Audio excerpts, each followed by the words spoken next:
one. Okay, so as promised, we're going to start with lucky draw.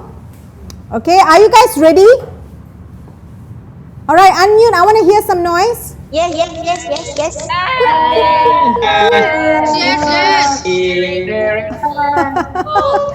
Yes. This sounds like when we try to wish. This sounds like when we try to sing the happy birthday song during all hands. You know. Yeah. All right, welcome. So remember, to win lucky draw, you need to have your video on, and you need to be physically present. Okay. All right.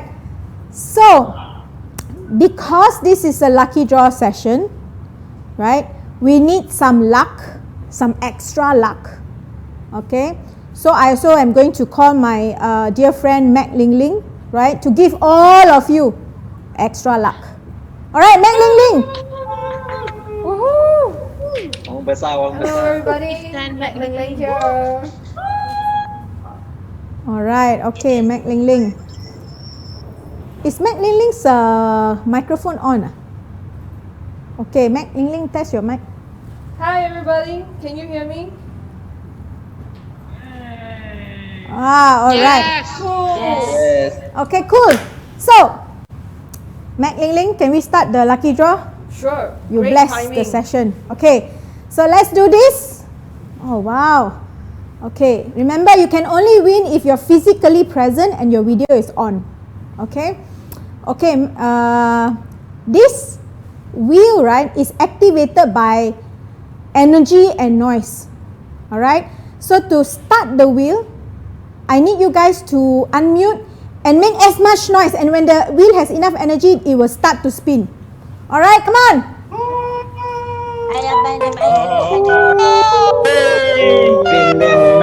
Come on, more. All right. Indonesia.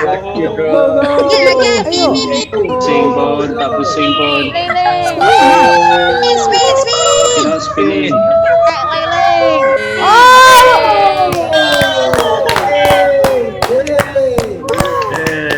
All right. So we have our first winner. But don't get too excited, Ren only wins if he is here. All right. I am here. Oh, you are here. Ren, say. Hello everyone, I'm here. I'm happy I won. Thanks. Oh, okay. All right. Okay. So, what does Ren win? So Ren, you are winning the Fave credit of USD $50. But remember, Mac Ling Ling told you before, live within your means, alright? Don't spend too much on luxury goods. $50 is a lot, but remember your luck this year. All right. Right. Yeah, so it's $50 Benji. I heard you asking to clarify. Okay, so congratulations, Ren. Lucky. All right, yes, Thank you're you. feeling lucky, but now we will kick you out of the wheel of fortune. All right. Right. Okay, so let's go to the second prize. Okay, so we're gonna spin again. Mac Ling Ling, bless it. Guys, can I hear some noise? All right, spin. Hello.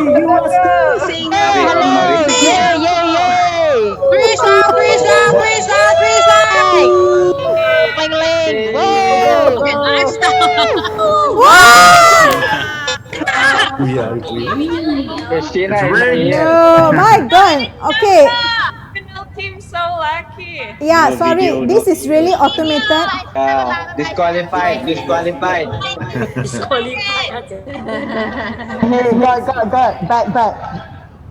Donate up.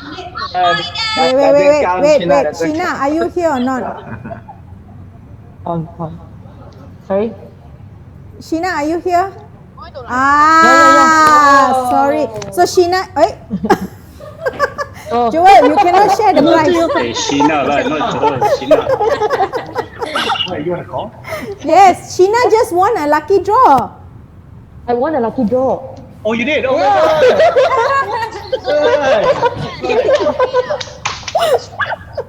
New show is not free. Happy, huh? Okay, so alright, Sheena. Mac Ling Ling is going to tell you what you have won, okay? Congratulations, Okay, come, Sheena. Mac Ling Ling. You have won the Google Home Mini. 我有一个。 Yeah. 这个 So Sheena, you don't have to walk anymore.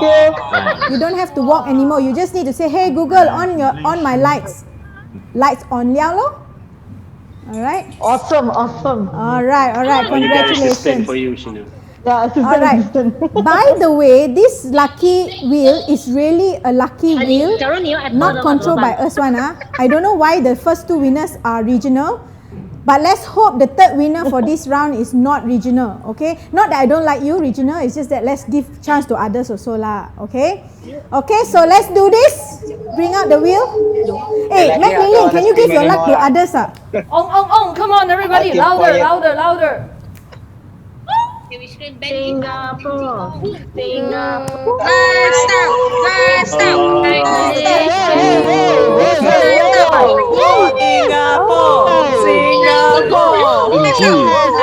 Right. Spin. Hey, zoom in. Spin or not? It's good. Spinning. Okay. Come on. Spin it.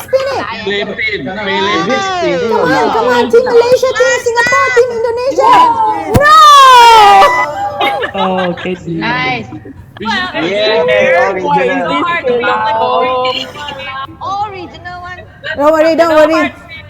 I think we need an audit here. Something is really fishy. It's been rigged. Yeah. Agree. Yeah, super fishy, man. Yes, Okay. agree. Okay. I know it's fishy, but it's not. I mean, as HR can tell you, it's totally not biased, right? It is just the luck lah, right? So don't worry, we still got 6 more lucky draw prizes. Okay, 6 more lucky draw prizes. So Team Singapore, Team Indonesia, Team Malaysia, don't worry, don't give up your hope, right? It's coming. Your luck is coming, right? Your time is coming. Next round. Ling Ling Alright. promise. Hey, don't promise. Ling Ling promise next round maybe other country, not only your country, huh? All right. So, Caitlin, let Mac Ling Ling tell you what you win, right? Congratulations, Kaylin. You have won the Fave Partner Staycation of $200. Now, if you're in a relationship, this is a good chance, good place to make babies. Don't say Ling Ling didn't tell you, huh? So, if you didn't hear that, Mac Ling Ling asked you to make babies. All right? Yeah, need to ask Wejia's permission first, huh? All right, okay. All right. Okay, thanks, Mac Ling Ling. That's the end of this round's lucky draw. Team Singapore, Indonesia, Team Malaysia, don't be sad. Your luck is coming soon, okay? I think the next round, let's take away all the regional people's name. No, I'm just joking. This all depends on everybody's luck, all right? So, I am going to bring the next speaker, all right? The next host, for this session. So, I'm going to pass it over to CC. All right. Thank you, Anisha. How's everyone doing? How's your lunch? Good. Yeah, so I think some of you are doing the cluster, especially in Singapore, and I think a couple of groups in Indonesia. So I hope that everyone had your lunch. You are now full, maybe 1 kilo, 2 kilo extra. So now this part, we're going to move forward is, we're going to go on the afternoon keynote. So basically we want to do is, this afternoon you have a bunch of external speakers. When I say external, means not working in full-time in Fave. But a lot of them actually are very closely related to Fave. And the first one I'm going to introduce, the title of the speech will be the growth hustle. He's a growth expert. He has been hustling a lot. And he's someone that has been 5-6 years ago believed in us and being one of a very early investor into Fave. He's an entrepreneur himself, has built a few businesses, sold it very well. And for those of you, any of you are watching English Premier League? Make some noise if you're watching English Premier League. Yeah, or chat it there, right? So his company is the one that make English Premier League return to life again to help them through the COVID testing. So maybe instead of me talking too much, I'm going to introduce now Mr. Danny Yong, founder and CEO of Prenetics and the Circle DNA. And there he is in the picture. He's on the front cover of Tatler Asia. And Danny, the floor is yours. Hi everyone. Can you hear me okay, CC? Yeah, loud and clear, Danny. Great. Hello everyone. Thank you guys so much for having me speak. Thank you, CC, Joel, and certainly to give everyone some context, and certainly, of course, I was an early investor in Fave, but more importantly, I think, the friendship goes back even before Fave, right? So certainly, of course, me and Joel, we share a lot of similarities. We were both entrepreneurs very early in our age. So certainly our companies were also both acquired by Groupon. And so certainly we also share, like Chen Chao mentioned earlier, we're both on the cover of Tatler. But to be fair, Joel was half naked. Yeah, I was like, fully clothed, right, with my cover there. It's also debatable who is, more handsome, depending on your perspective. So you guys can be the judge of that, right? But certainly, I think one thing that's quite clear is certainly, I think, both of us, again, what we shared earlier is that, we both started out working at a very young age. Right? And then so certainly, I think, when Joel asked me to speak earlier, earlier in the week, I didn't have much prepared. I didn't know what I was going to say, but he wanted me to share a little bit of my own personal story. So certainly just to take you through, what I've been able to do in the last 20 something years or so, right? So just give you background wise, I'm currently 42 years of age. I probably don't look like it because I have good DNA. But certainly, I think I have a very young mentality, right? And those that know me, before when me and Joel used to party, and Joel loves to party, right? He'll probably hate me for saying that. But when we used to party, he would be going home at 12 o'clock, and I would still be able to stay up until like 4, 5, 6 a.m. Right? So I have a very young mentality, and I started working at a very young age, at the age of 12. So I actually started working in the US at age of 12, where I was like selling baseball cards after school. So every day after school, I would go to the baseball card shop and sell baseball cards, right? I really loved being able to buy and sell at a very young age. And so certainly, and at that time, I was working for free, right? Because I got paid in baseball cards, right? Because I used to really love the NBA, the sports and all that stuff. And then I first started working actually at the age of 15, where I did get paid. My first job was actually a telemarketer. Right, so we'll actually call people up and ask them if they would like to attend a timeshare presentation, in which basically we would then try to sell them, timeshare packages, vacation packages, and etc. Right, so I did that. Quite well, right? I think, to be honest, I wasn't a good student. I was always had very bad grades. I would cut class. I would get into fights a lot of the times. And I can share actually now, I actually didn't graduate high school. Because I was too busy, basically getting into fights or too busy courting girls. It was either one of the two, right? But so certainly, but interestingly enough, I always had a good time or very passionate working experience at a young age. And so certainly at the age of 15, I was a telemarketer. Before I was 16, I was already managing people in their 30s. Because when we were doing telemarketing, a lot of the people that worked there was homemakers. So it was quite crazy. I was already probably making like, again, I'm 42 right now. So I was 15. This is like, 25 years ago. I was already making like 15, 16 bucks US an hour when I was like 15. So that got me really wanting to do well for myself. And I really was working easier to me, right, than going to school. So basically, for the next 3 to 4 years wise, I was, telemarketer, telemarketing manager, And then by the age of 18, then I actually started working full-time at an internet company in the US called Keynote Systems. And at that time, it was looking at internet speeds around the world by measuring different speeds with different co-location centers around the world. Because a lot of websites, they wanted to understand how fast their website was responding to someone from the US versus Hong Kong versus Australia versus Paris, etc. So the company was able to measure internet response times. And at the same time, I was actually going to school. I was going to university while I didn't graduate high school. I was going to university during the day, nighttime, and then daytime I was working full time, right? And I did that for about 3-4 years. And so certainly then I went into a company called Barracuda Networks, which I was the international sales manager. So at that time we were selling spam firewalls, right?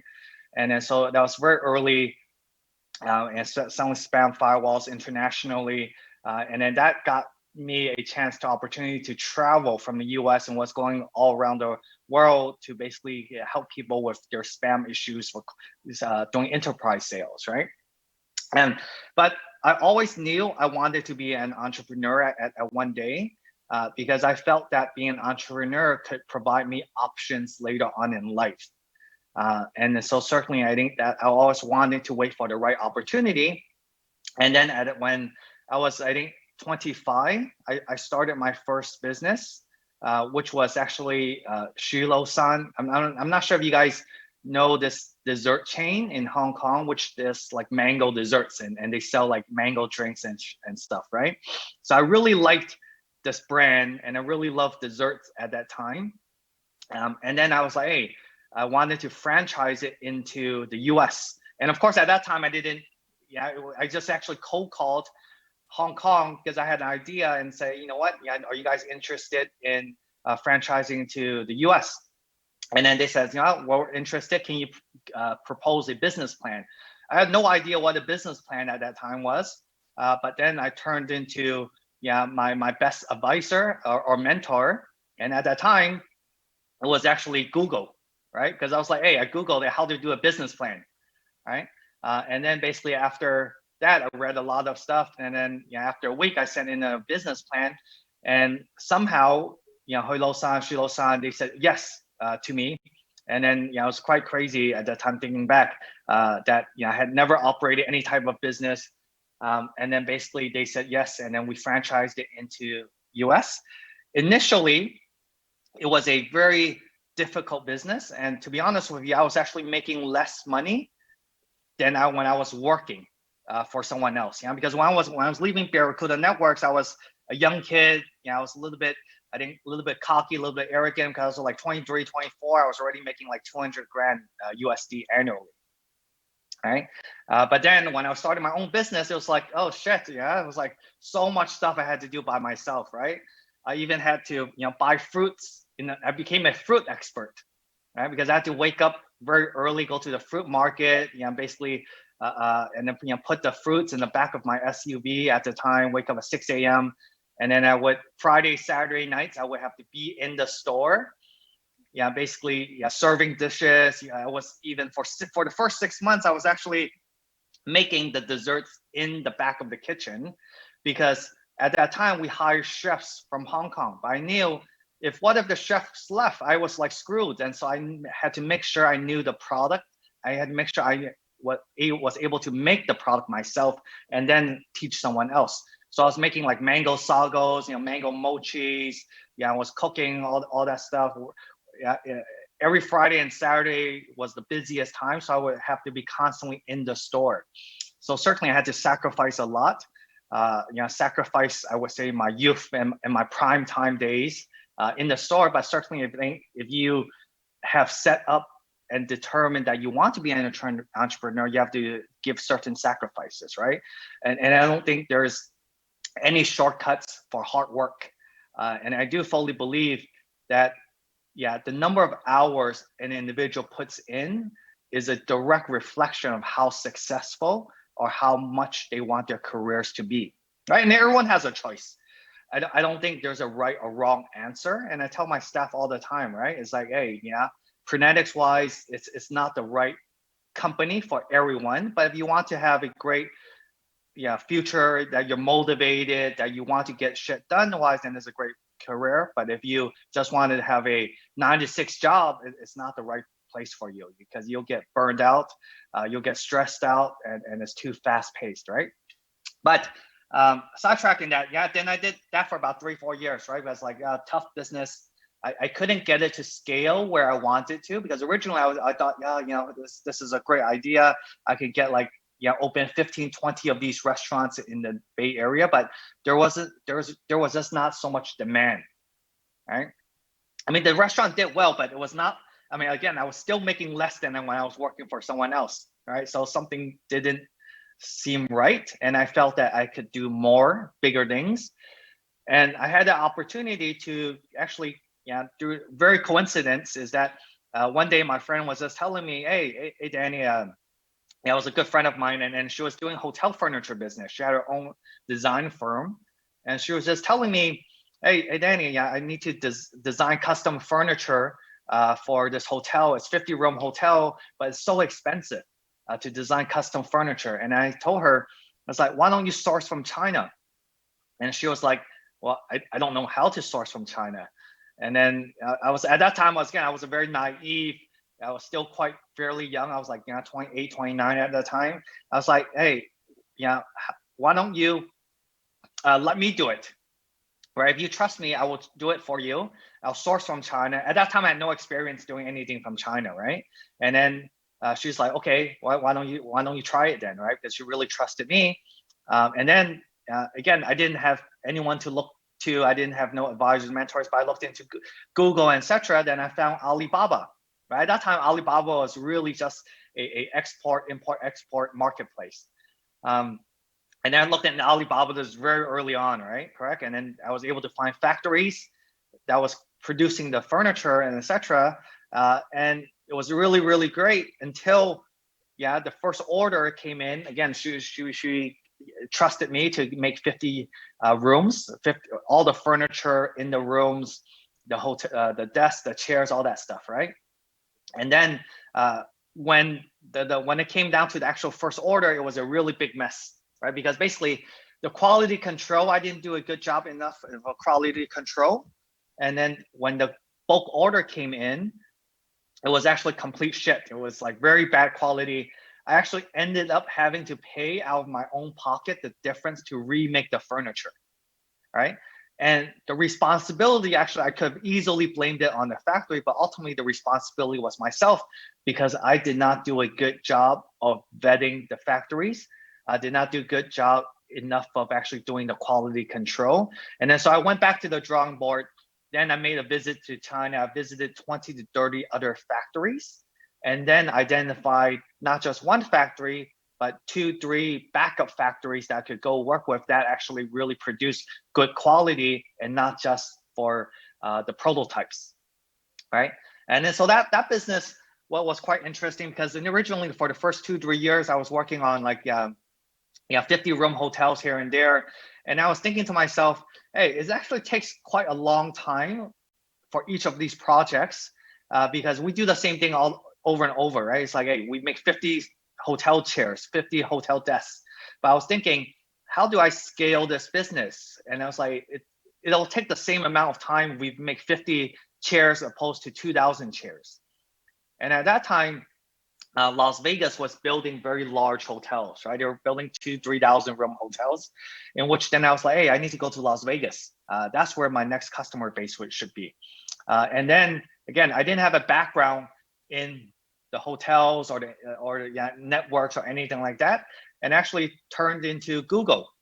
Again, Google's always been a really good friend. And I was like, how do I get in touch with someone in charge?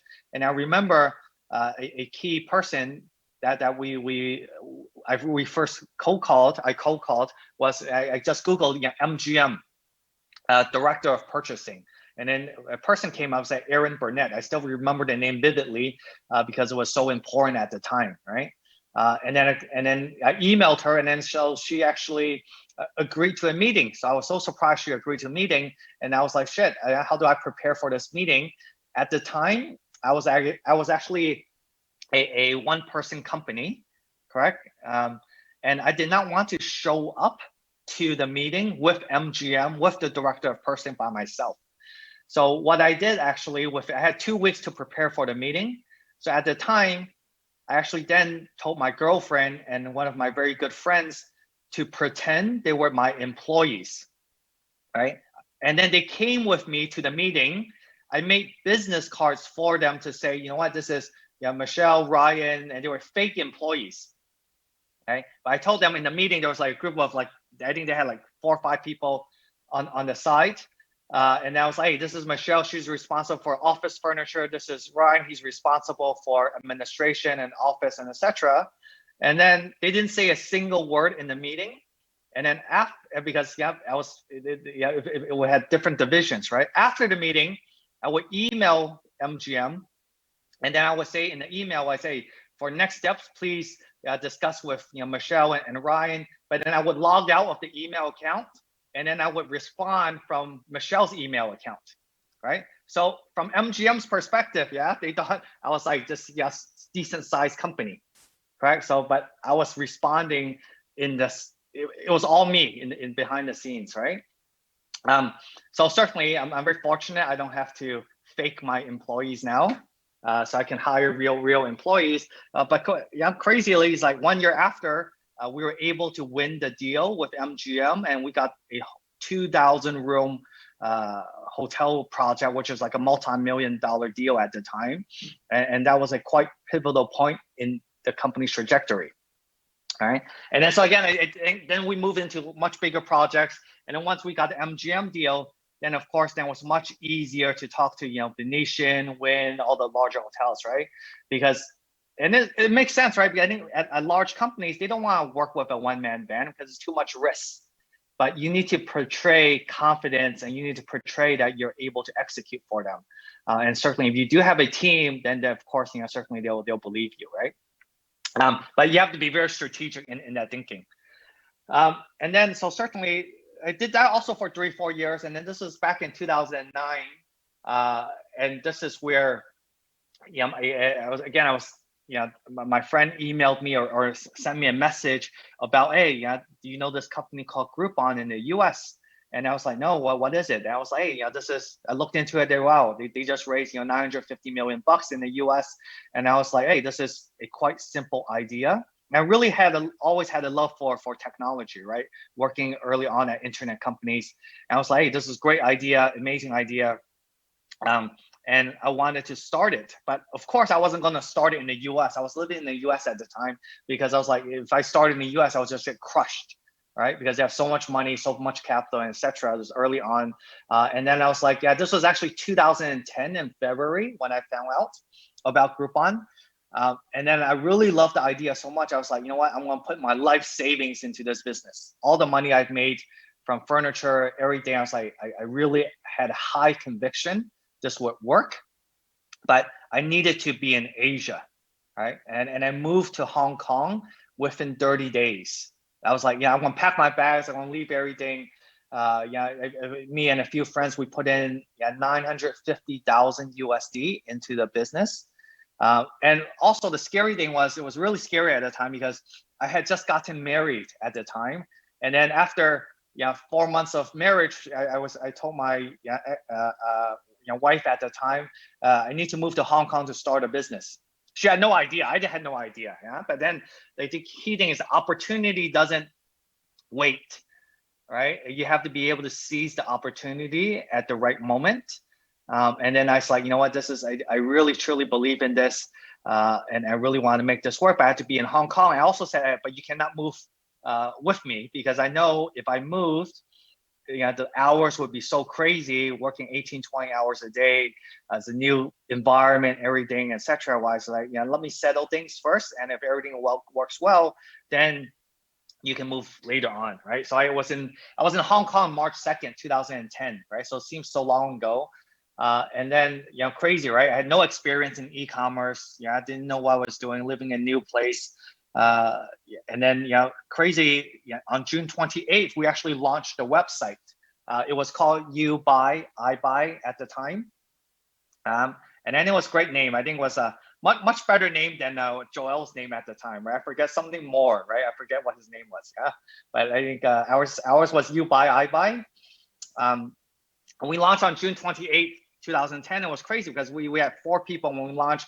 I was doing the copywriting, the merchant acquisition, the website, everything, and we were growing really fast. You know, the crazy expectation, crazy growth. Never expected that to happen. First month we had like 60,000 US revenues. You know, by the 3rd month we had like 320. I think by the 6th month we were already doing 1 mil US on a monthly basis with 11 employees.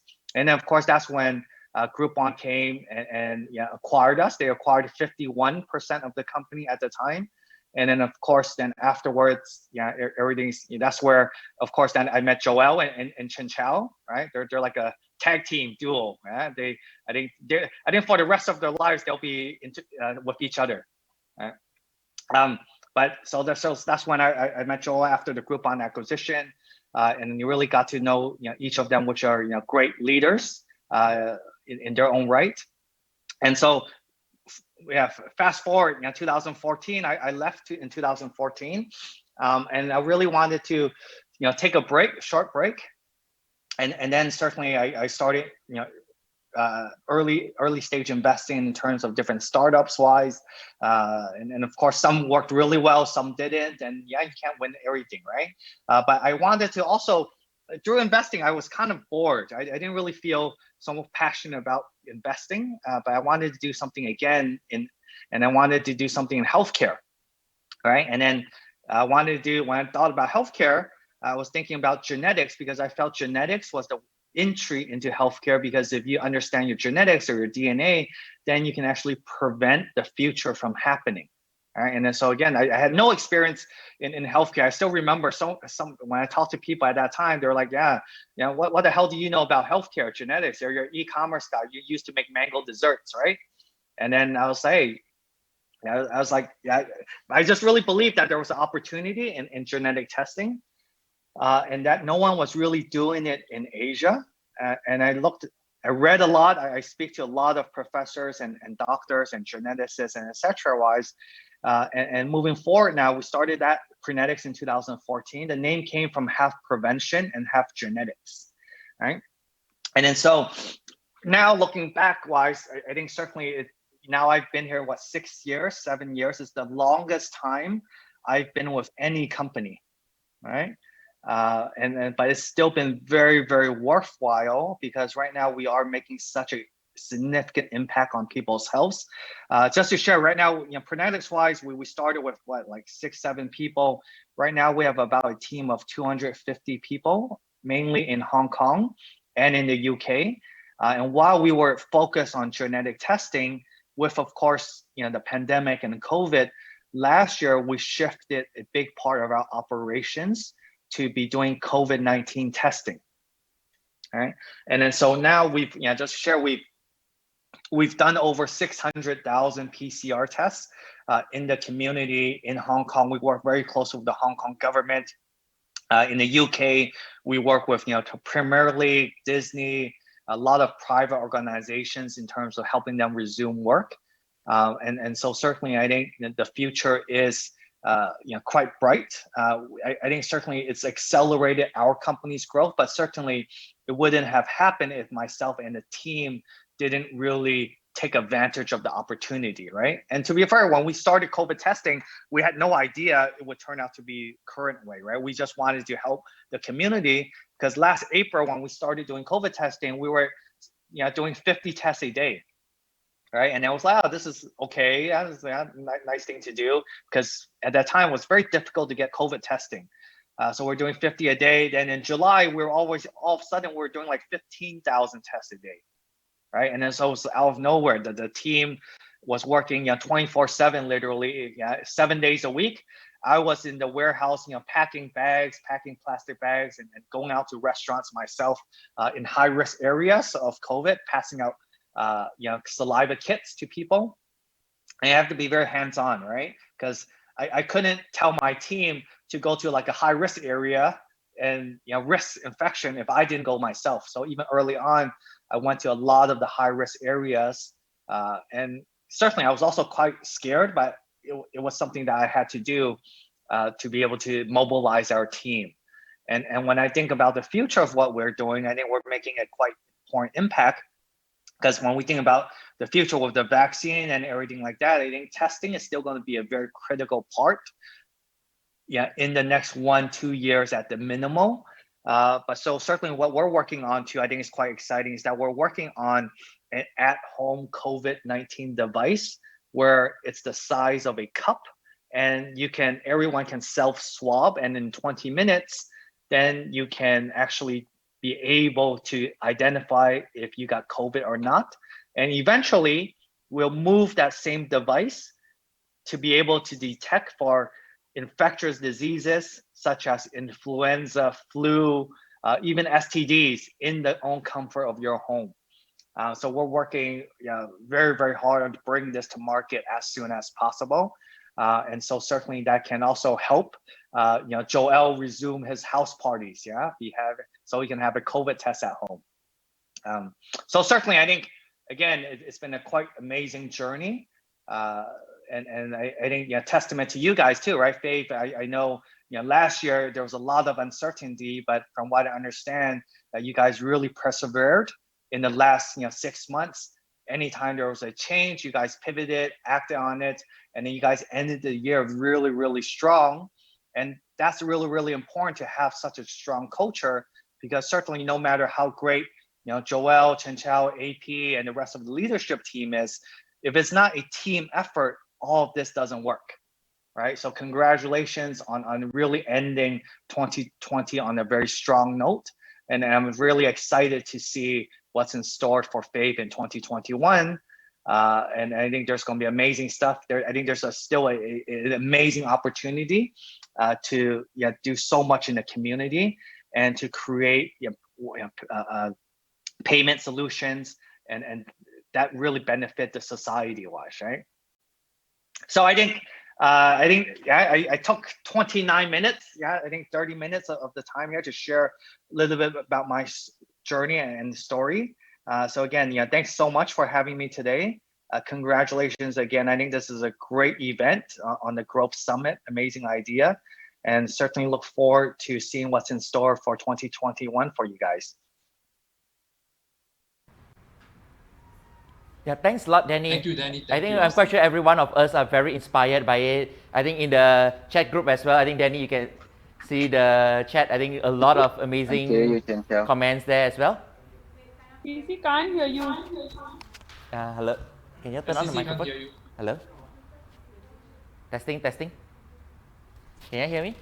Can you turn on my microphone? Okay.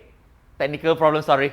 Yeah, so I think thanks a lot, Danny, for the great sharing and I think very inspiring journey. And then you can take a look at the chat group. I think a lot of the comments there. I think a lot of thanks, appreciation, and of course a lot of people talking about how handsome you are versus Joel. There are people who think you are more handsome. Some think Joel is more handsome. And but I would say Joel was taller. Yeah. That's a factual statement. Yes. Yeah. And some of them are asking how single are you or not. Some people ask you whether you can go to Singapore or not. A few admirers there. Yeah. So I think really appreciate this, and I think Danny has been a great friend, has been a great supporter, and all these years, I think he has been asking me to keep fit as well, lose weight, everything. Thanks a lot. And I also asked Danny and say, hey, can you give a lucky draw, right? And he didn't even ask any question. He's like, okay. So the next up is actually a lucky draw of the Circle DNA test kit. Yeah, so I think Danny just talked about the testing, DNA, everything. So it's worth more than $1,000 US. Regional team, please. I think that's false. I think that's false advertising. It's only 700 US. Yeah. 700 USD. 700 USD, sir. Yeah. Yeah. So I think the test kit will be able to give you a comprehensive report, 300 reports of it and everything. Maybe Danny, you want to say a few words on that? Yeah. So I mean, Circle DNA is our flagship product. It's valued at 700 USD. It gives you 500 different reports to uncover your genetic risks. in terms of cancer, diseases, Alzheimer's. If you're planning for a child, gives you your carrier screening result to identify you have genetic conditions that you may pass on to your unborn child. Also gives you your diet, nutrition, sports profile. So it helps you uncover a lot of different things about yourself. Yeah, thanks a lot, Danny. And everyone looking forward for y'all to win the chance. So I think the same drill as just now. The noisier you are, the more the wheel's going to turn. So make some noise. No more regional, no more regional. Make some noise. Malaysia. Go, go, go, go, go. Lifestyle. Malaysia. Go, go, go.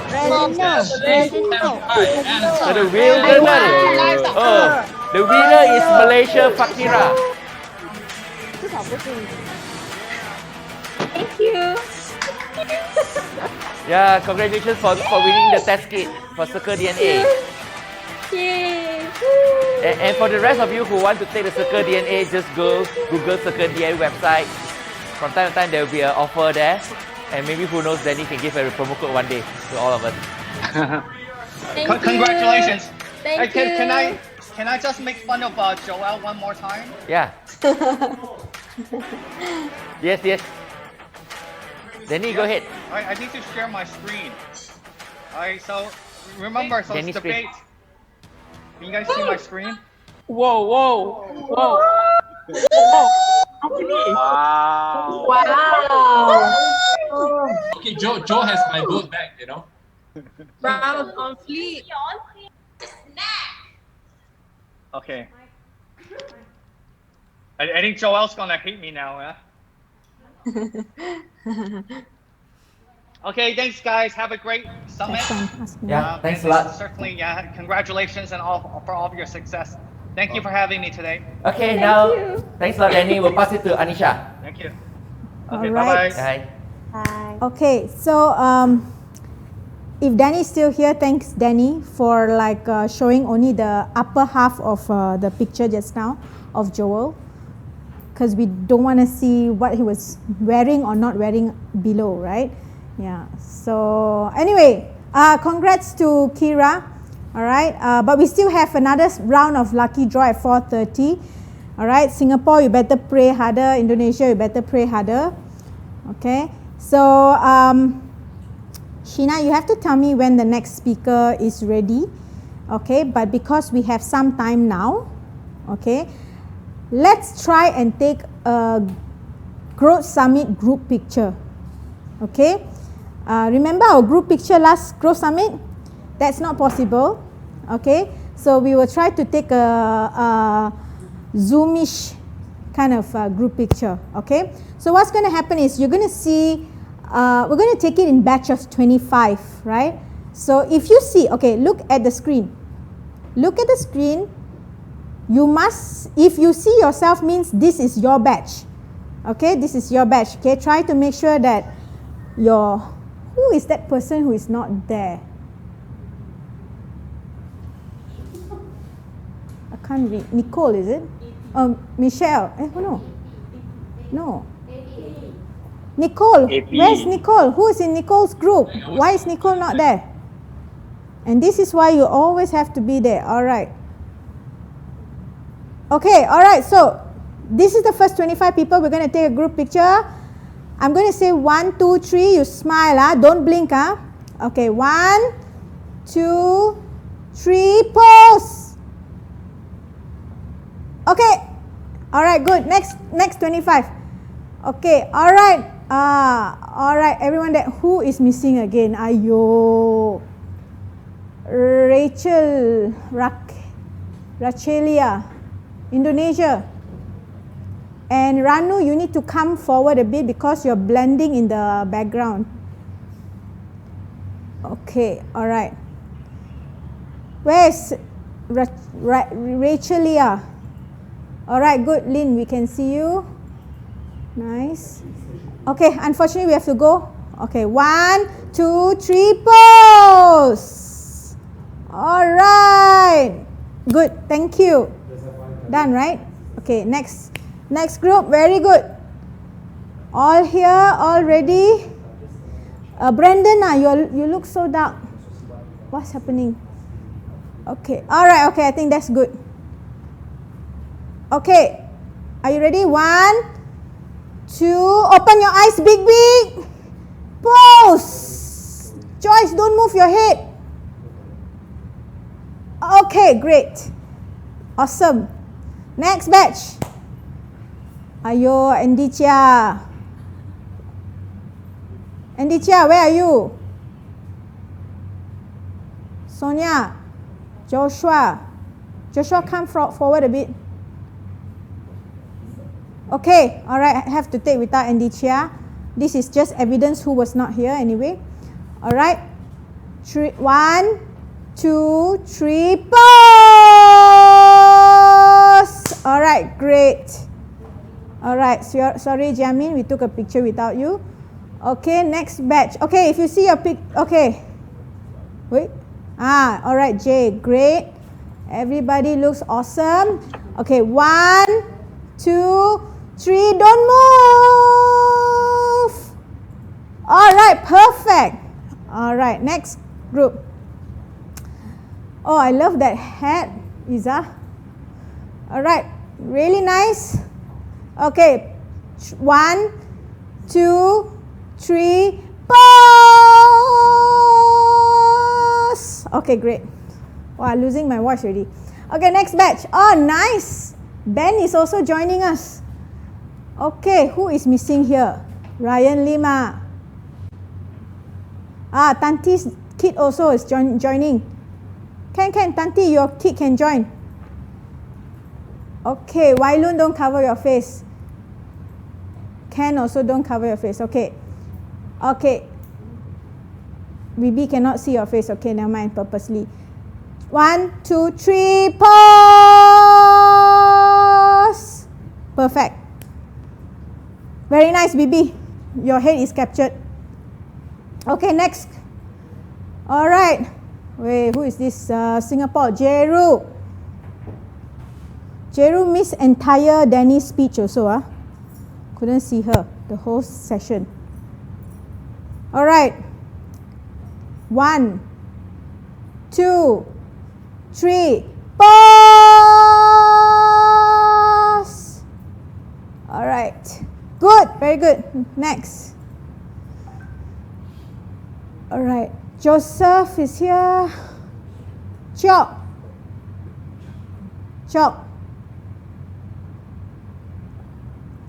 Okay. Puchi, cannot see you. Putri, right? Yeah, Putri can't really see you. Can you come forward a bit?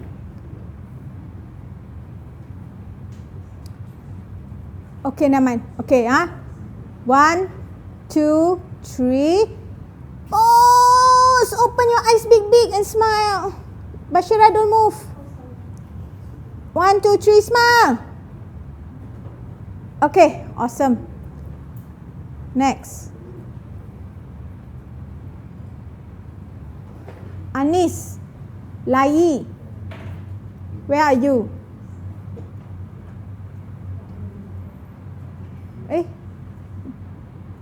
Did we miss the previous people? Where's Anis and Lai's group just now? Oh, okay, here. Okay, all right, we'll do this. Sarah from ID also is not here. Okay. Suling, can you look at the camera? Or is there a screenshot that I'm looking. Oh, okay, I cannot see lah. Okay. Can you guys see Kindo and all lah? Or is it just me? Okay. Alright, I can see now. 1, 2, 3, smile! Alright, okay. Next group.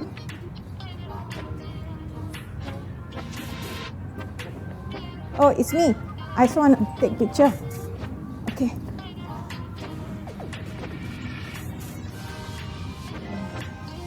Wasn't I in the last one? Yeah, I'm coming also. It's my picture also. Can you see me? I'm here, right? Where am I? Oh, okay. Joel. You also need to.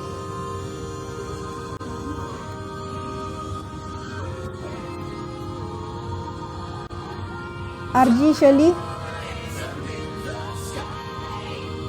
Okay, let's do this. 3, 2, 1, pause.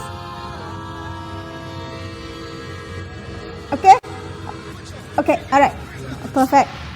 Okay, we are done, right? This is the last. Okay, so thanks so much. Is the next speaker in already? Yes? Are we good to go? If we are good to go, thank you guys. I will pass it to Joel. Right. Okay, we are moving on to the fireside chat session for this afternoon. Do we have Kylie that's joined? Yeah, I'm right here. Can you hear me? All right. Yo. Okay. What's up, Fave? So, I'm not sure. So on the big screen. Yeah, so I know Kylie, you probably can't see the rest, right? But they can see you. So for the next 10-15 minutes, we are going to run through our first fireside chat session. So the topic for this fireside chat is about Fave being a startup, right? So you've been with us since day one, right? In the early days when we were just a baby, right? So there are going to be quite a number of questions there. And then I'll also pick, if anyone has any questions in chat, I can also pick it and post it to Kylie. So there's a lot of hello Kylie, welcome. You know what I did actually? I dialed in with another Zoom account, so I actually can see your faces. I can see what's up from Indonesia, Rashelia, for example, Singapore, CG. I can randomly yell people out their names, names I know. Alan Lai from RG, whoever RG is. Regional. Wulan from ID. Yeah, so I can actually see their faces. Pretty cool. All right. And the chat as well. I've opened up on the side. Okay, so we're gonna go. We're gonna kick it off first with rapid questions. Okay, so let's go. So you're gonna start with 1 minute rapid fire questions. Can ask, is he single? Kylie's not single. Only Anisha is yelling like that. No, I'm not. Famously not. No, I'm kidding. Okay, so Kylie, so this is how it's gonna go. Okay, so when I say start, you have 1 minute to answer as many questions as you can. So it will be you versus speaker number 2 and 3. And if you win, you get a $10 Fave credit, okay? All right, $10. I'm down. I'm down to win this, okay? Let's do it. So when you hit 1 minute, I've got this bell. Can you hear it? Okay, that's when I'll ring it when it's 1 minute, all right? Okay, we're gonna start from now, okay. On a scale of 1 to 10, how excited are you about life right now? 10. Describe yourself in one hashtag. Creation. What's one thing people don't know about you? Sometimes very quiet. What did you do this morning when you woke up? Meditate. What's your favorite time of the day? Morning. A dream country that you have not visited? Iceland. No, I visited Iceland, sorry. Norway. Shoes, slippers, or sandals to work? Bare feet. Vintage or new? Vintage. Favorite food? Broccoli. Okay, that was almost our magic word. Broccoli. Broccoli, all right. What is the one thing you can't live without? Spinach. What's the one ingredient you put in everything you eat? Nutritional yeast, also known as nooch. All right. Okay, Kylie, you managed to answer 12 questions. Okay, you have a score of 12. Do I win? You don't know. You are the first speaker. We will let you know later. Cracked too many jokes. I should have been faster. Okay, now we can. Okay, never mind. All good. All right, now we're going to go into the fireside chat session. So maybe a bit of background for the rest of the attendees and all our employees and our team members. So Kylie is one of my good closest friends. Yeah, we started our first startup back in 2009. So today he's actually the partner of one of the largest startup investment firm called 500 Startups. They've invested in over 2,000-3,000 companies. and he's built and also exited 2 companies, right? So the first question is that, hey, Kylie, seems like you have it all in life, right? Is there anything else that you have not done in life that you want to be in your list of achievements in the next couple of years? Well, I don't know. I think I guess like last year in 2020, it was a very interesting time for the world, right? So you kind of almost experience your own experience a bit deeper, but you also experience the experience of others and just like some kind of shared experience, So I don't really think too much about achievements anymore. It's like a weird thing, but I don't actually think very much about achievements. I think about journeys and shared journeys. So it's more like who do I want to journey with? What kind of journey do I want to be on, and who do I want to share that with, right? So I think if anything, I've been trying to reconnect to friends and family, and also to kind of like work on journeys that matter more to me, and start crossing projects and initiatives off my to-do list. So you almost approach essentialism, not so much minimalism, but essentialism, right? You kind of see what's really essential to what kind of like fits in the vision in your life, right? So I think that right now I don't know what that is, but it is a journey of kind of a more introspection. Okay, and so speaking of journey, what really excites you about the mission of 500 startups today? Yeah, that's one of the things that I really love about journeying on with 500. Number one is about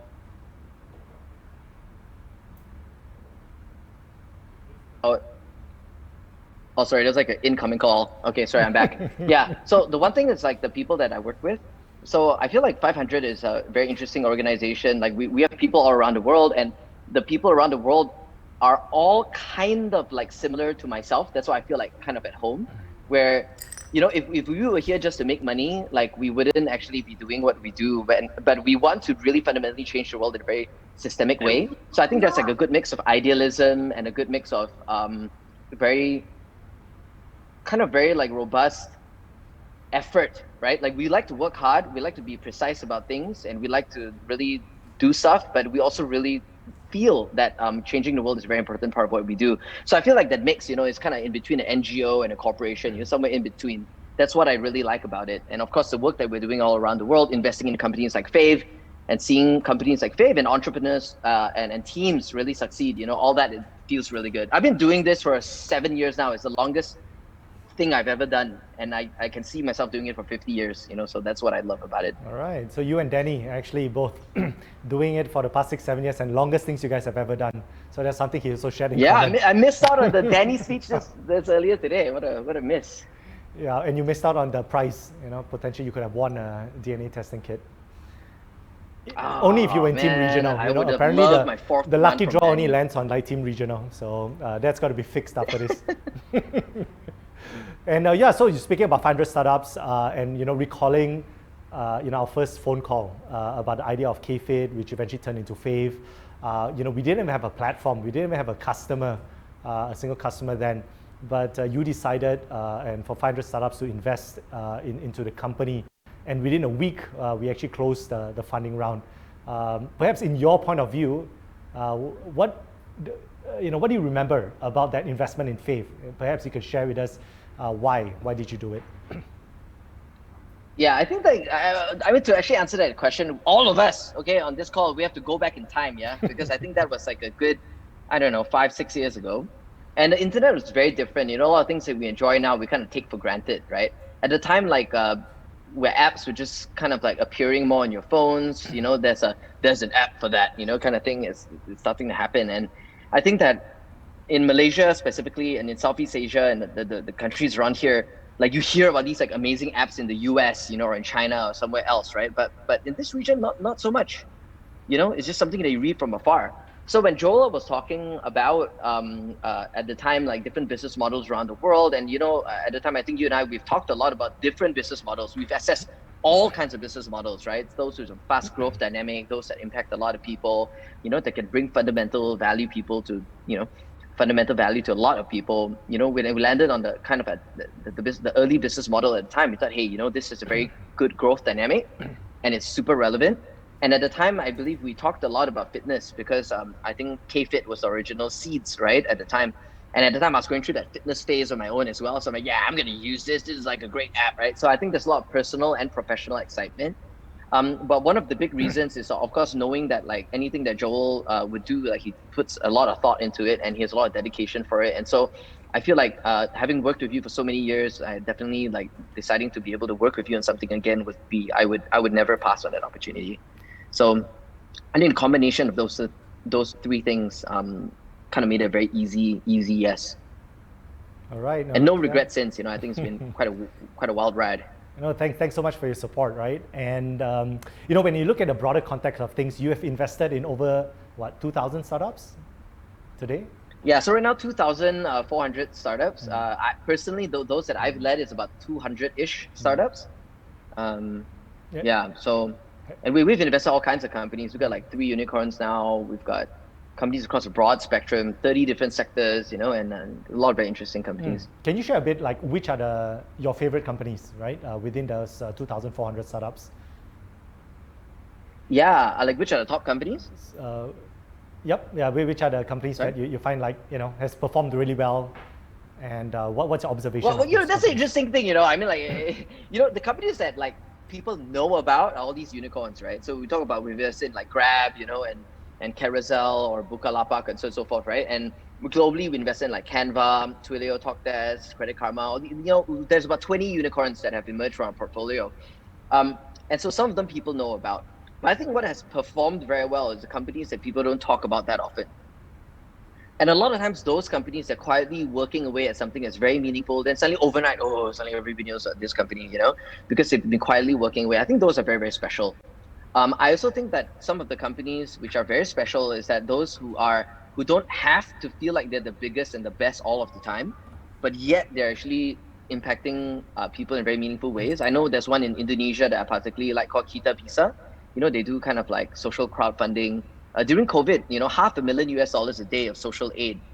$500,000 a day is just based off their platform, So I think there are a lot of companies which are very special and unique. And to me, I think they perform very well as well, financially speaking. But they're also really wonderful journeys to be on.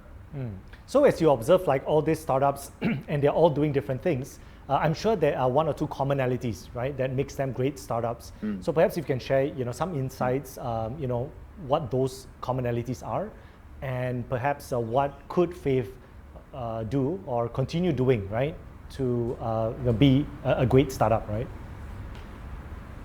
Okay, so the first thing, then this is a big secret for everyone on the call, yeah. The first and most important thing, attribute on what makes a startup great is that it's alive. There are too many startups that are dead. All right, so big secret, right? Yeah. So the fact that like a lot of startups that we have invested in and a lot of other venture capitalists have invested in have not continued in their operations along the way for various reasons, whether founder breakup or whether they run out of money or whether or not like their product like just consistently has no product market fit. There are multiple reasons why a company is dead, but one of the uniting reasons is because they quit. And I think that the startups who don't quit for long enough, right, they actually have this light at the end of the tunnel. Sometimes they think it's very far away, but sometimes it's just the next step. And then they got a big break. And I know, Joel, you and I, we've been on our startup journeys for a while back then. It's like you just never know when the turnaround point is. And you never know when that inflection point and the pickup point really is. And so I think that to your question about like what can Fave kind of do to continue to be a great startup, I think Fave also actually is very symbolic of that, right? There's a lot of like twists and turns, a lot of hard edges. It's been a roller coaster for a lot of companies. And I think for Fave to actually grow from strength to strength, knowing the kind of evolutions that has happened, I think it's just like an amazing thing. I think that for what Fave can do more and to continue to be, I think is to really just remember that kind of what that you've done, the adaptability, the fact that you can move very quickly in a new direction and embrace change very quickly. So I think to have that DNA of being able to overcome any obstacle, like everyone in this call can like literally walk away knowing, going to bed, that they've overcome impossible things. So the next time you come across something impossible in your personal life, maybe it's with family, friends, your loved ones, or maybe professionally in a different career or still with Fave, like you've done that before. And I think that for a lot of folks who have survived the startup journey long enough, you know, they carry that for the rest of their lives, right? So that's something that Fave, I think, can continue to bank on as it progresses with bigger and bigger goals.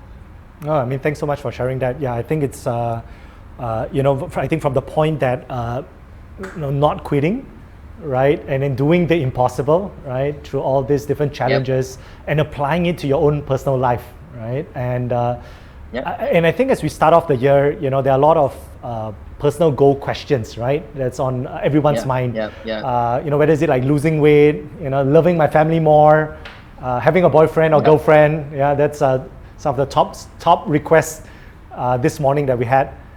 What are your personal goals for this year? And I know you talk a lot about, you talk down about achievements, right? But focusing on that journey. But perhaps maybe I can rephrase that question to what's that personal journey that you're looking for this year? So, you know, before I get to that, and I want to tie that to that question as well, right? I'll tell a super quick story about, I think, what we talked about Fave and surviving and doing impossible earlier, and how it pertains to goals. So I once worked with someone who was leading a certain portfolio of sales, right? And then there was this like goal that was set to have, at the time, like, you know, humble beginnings, you know, it's just only to do 1 million ringgit in that quarter, you know? So this colleague of mine, she thought it was completely impossible. She thought like the boss was setting some kind of bullshit target, and you know what I mean, she was like, that's like zero buy-in whatsoever. But then somehow like midway, it's like, oh, it's actually happening, and it's because like she actually saw that she was bringing in the money. Now by the end of the quarter, or the last hour, bam, like what looks like we're short by 250,000 ringgit. In the final day, 250,000 ringgit of sales orders came through, and she was lit. Like she was like lit, right? So okay, so that was like what I would say chapter 1. But what's really crazy was that like 2 weeks later, we caught up for drinks just to celebrate a little bit, and she's like, okay, so I broke up with my boyfriend and I moved to a completely new apartment, and I did this and did that. I'm like, whoa, hold up, all right, give me some context over there. I thought you were together with this guy for 12 years. But what I didn't know was that she was in an abusive relationship. And it was the dynamic, like if you had ever had friends in an abusive relationship, sometimes you get trapped and it's very difficult to kind of get out of it. So for her, she felt it was impossible. To her, it was impossible to get out of this relationship. But because she's overcome something impossible already, she said, yeah, I can do this, right? And then she just went on for it, right? And she really created such a beautiful life for herself. And she's now, you know, like doing great things with a new partner, and very, very happy for her. But to me, I didn't think it was very significant because it's just like a small thing, what I would deem as like a small part of the overall business in my journey at the time. But I think that like that is, I think, one of the most beautiful things about putting yourself through an environment where you can actually achieve impossible things and give that gift to yourself. Now, how that reflects on my personal goals, right? And I think the journeys I want to be on, right? I think definitely I want achievements and goals. Like I wouldn't want to put down any of that. Like what I'm putting it is in context. Because goals are like a temporal moment, right, of achievement, and then like, but when you put a lot of goals along like one line, a lot of dots on a line, then you can see a journey of milestones. It's 3 o'clock, right?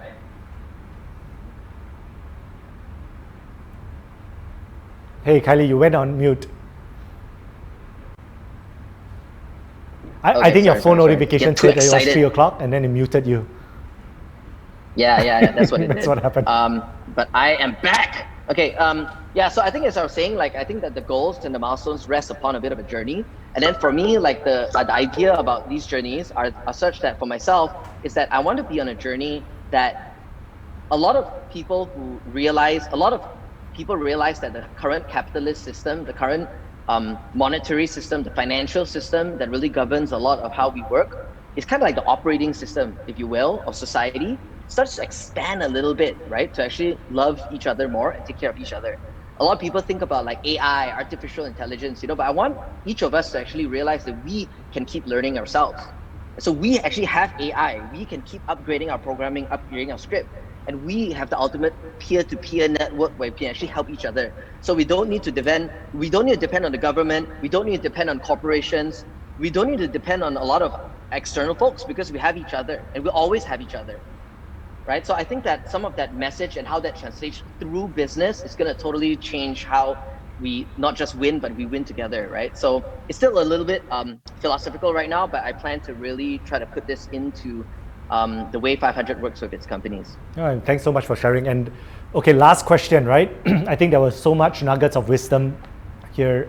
If there was one advice that you would like to leave all 300 or 256 Fave team members here this afternoon, what would it be? Okay, I have one.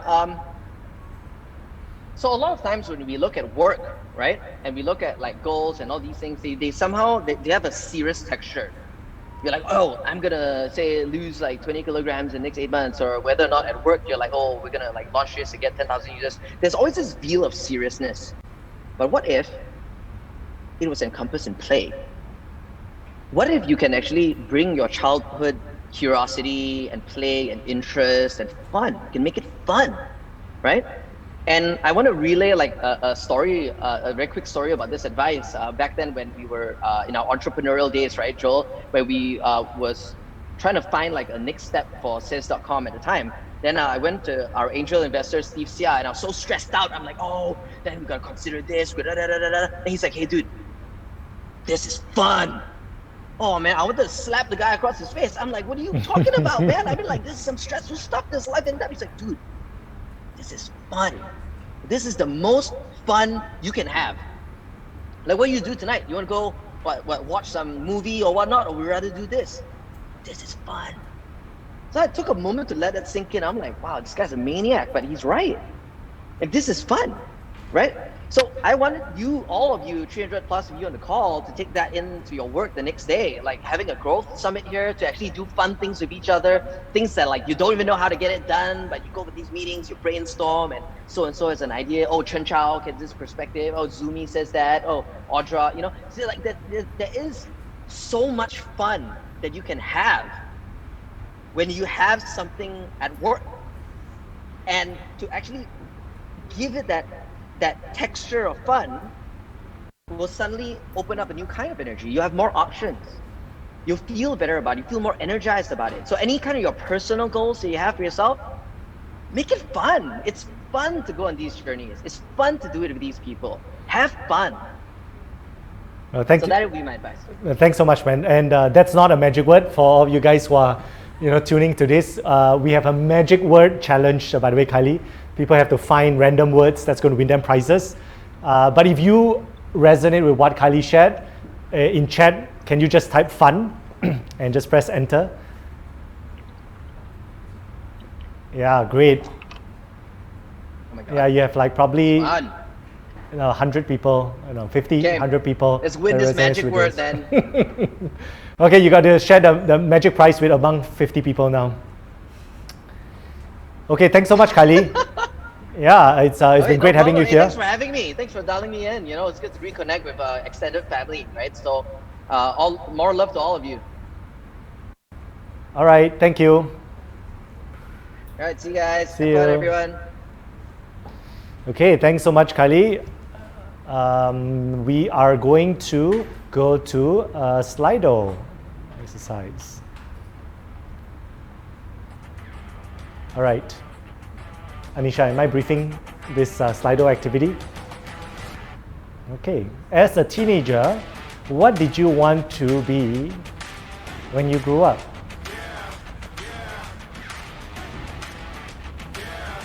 Oh, that's cool.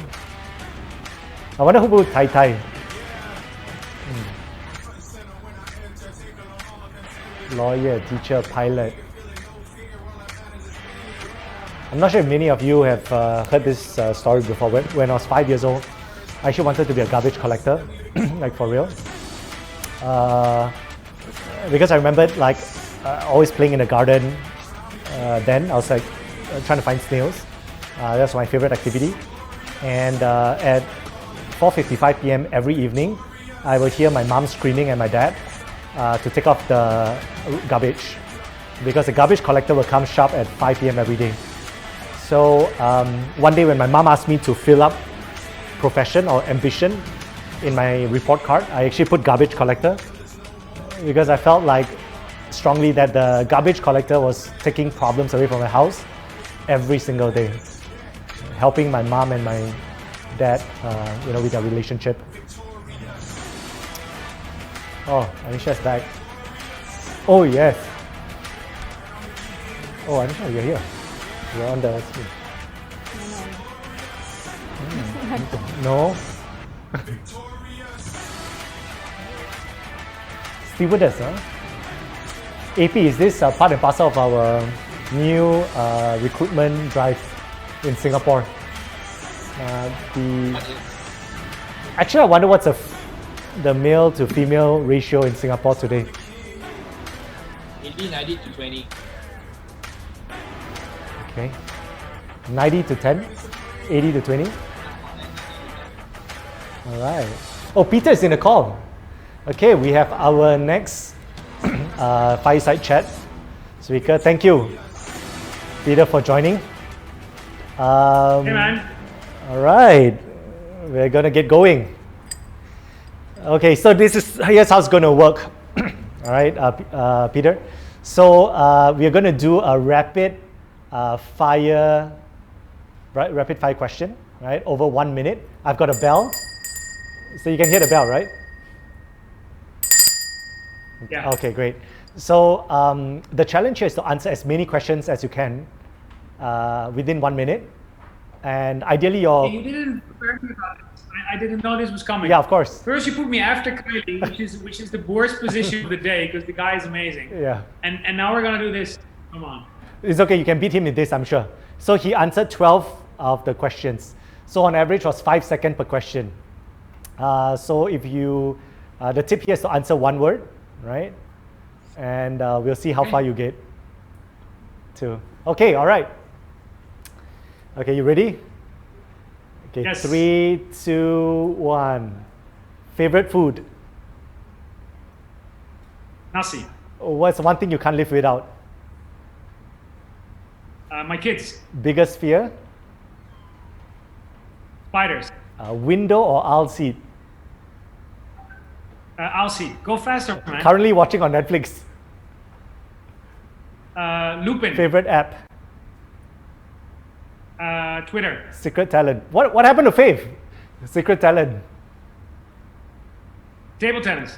Most adventurous thing you have done in your life? Diving with sharks, climbing Mount Fuji. Define yourself in one word. Define what? Define yourself in one word. That one's tough. Superpower. Energy, whatever. Superpower you want. Huh? What power I Superpower. want? Confidence. Favorite word. Favorite word? Yes. Okay, how many did Peter clock? Okay, I didn't count. Guys, how many did Peter answer? 10. Okay, so we got to trust Chen Chao with that. Okay, you did on average 6 seconds. You were too slow, man. Yeah. do you want to do it again? No, of course not. It's so good. Keep going. Okay, all right. So welcome, Peter, right? I'm sure your chat is on. So anyone else who wants Peter's reaction, feel free to chat or enter into chat anytime. And welcome, Peter, right, to our Growth Summit. We started since this morning. We have 265 people, right, participants on the call. So a bit of background of Peter. He works with Sequoia, one of the early members. In fact, I think you are almost like employee number 2 or 3, right, in the Singapore office. Back then. Number 2, number 1 in the investment team, actually, yeah. Yep. And he was previously a business leader in Amazon. As many of you know, Sequoia is one of the, if not the leading investment firm in the world. And we're very privileged to have Peter here join us for this afternoon's fireside chat. So the first question goes with what excites you about your role in Sequoia today?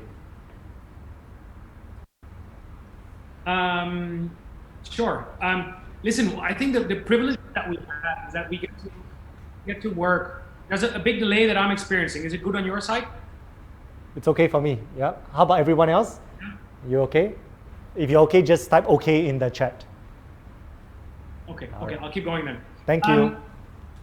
Listen, I think we have this interesting vantage point where we get to see a lot of different things, right? And so one day I might be working with Fave, and the next I'm doing a board meeting with a lending platform or I've made an investment in quantum computing, in crypto.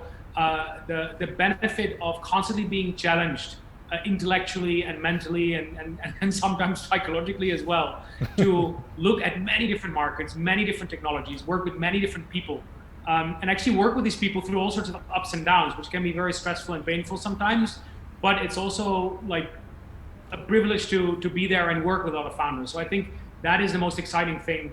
And I think a very important part of that is also the people. It's not just markets and technology, but like in general, founders are high energy, risk takers, visionaries, and so constantly be working with folks who have those attributes, right? Who tend to be smart, who tend to have energy, who tend to take risks, who look at the world in a different way and think they can add value. Like in a way, you have to be delusional to be a founder, right? You have to think like, hey, there's problems that no one has been able to fix, but I'm going to fix it.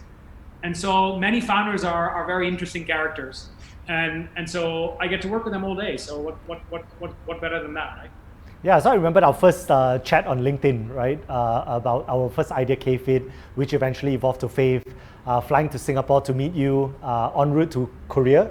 So we had just a couple of hours, right, of transit to meet, and walking to the office, and you had set up an investment committee meeting. Instead of meeting you one-on-one, I was like speaking to 10 people at the same time. Why don't I share the story the way I remember it, right? Yeah, okay. Share with them. And hopefully it aligns. Yeah, so before I even joined Sequoia, right, I came to KL a lot. And we were always hanging out with a bunch of CTOs and engineers in, what is it, in Bintan? What is it called again? Bukit Bintang. Bukit Bintang, right? Smoking shisha, and I became friends with Zumi. Bangsa. Yeah. And so we were always smoking shisha, and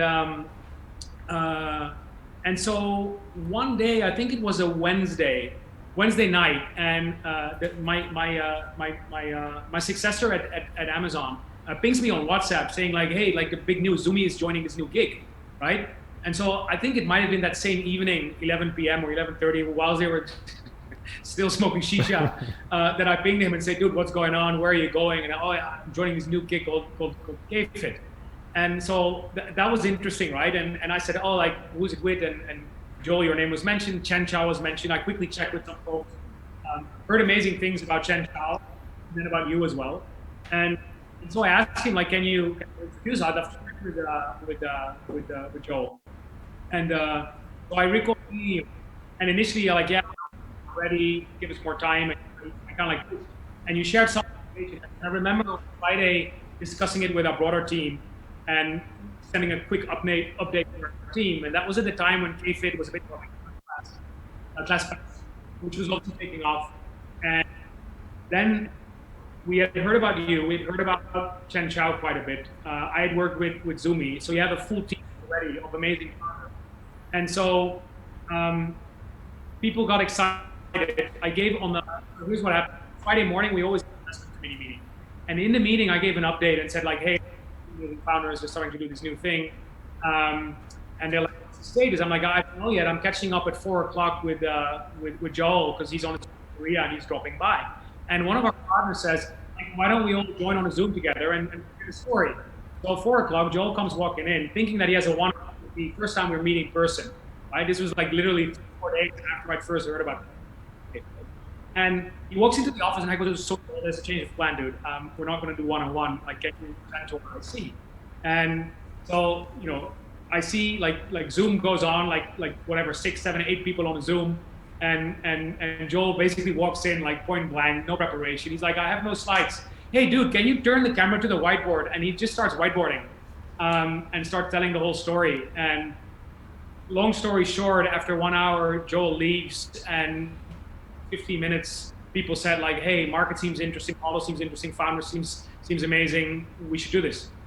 And so I think it's still like 6 years down the line, it's still one of the fastest and easiest decisions. Obviously some work was done after that, but not a lot. It was fairly, so. No, thank you so much, man. I think having you guys on board was probably one of the best things that happened to us. And you know, you've seen us through you know, the ups and a lot of the down times, right? As we were trying to scale up the company. And you've also seen many companies, right, go through this startup to scale up phase.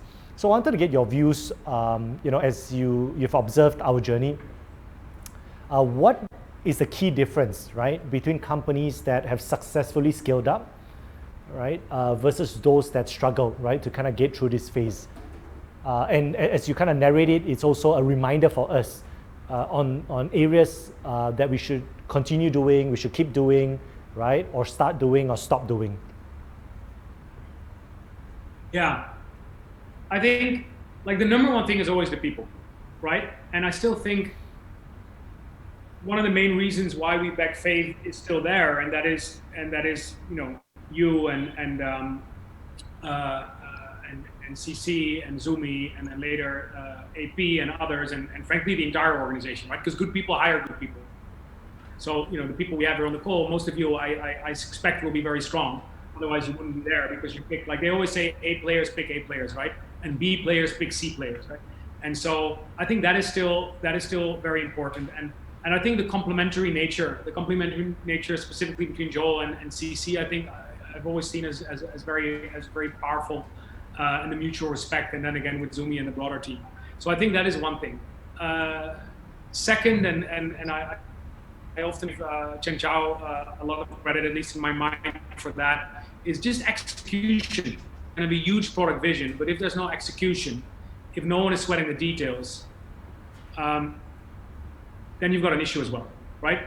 So it's people, it's execution, but then it's also, sorry? Nope, keep going. Oh, okay, no, there was some lag. But it's also the ability to change and learn. And I think I remember I was always impressed, Joel, when you went with some Chinese colleagues on trips to China just to learn what was going on, and just learning, seeing, being open-minded, not saying like, no, this is the model, that's different.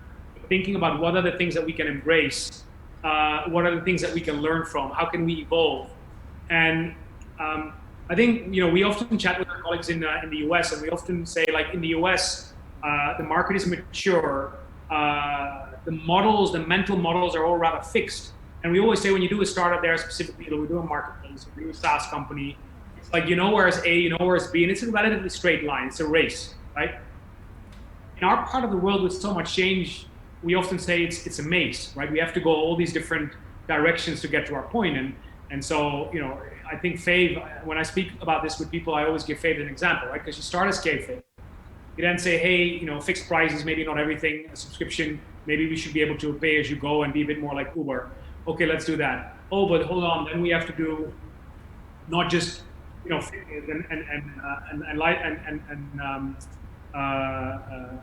and wellness, etc., but we have to do food as well. We do that. Okay, then we acquire some Groupon assets here and there and there.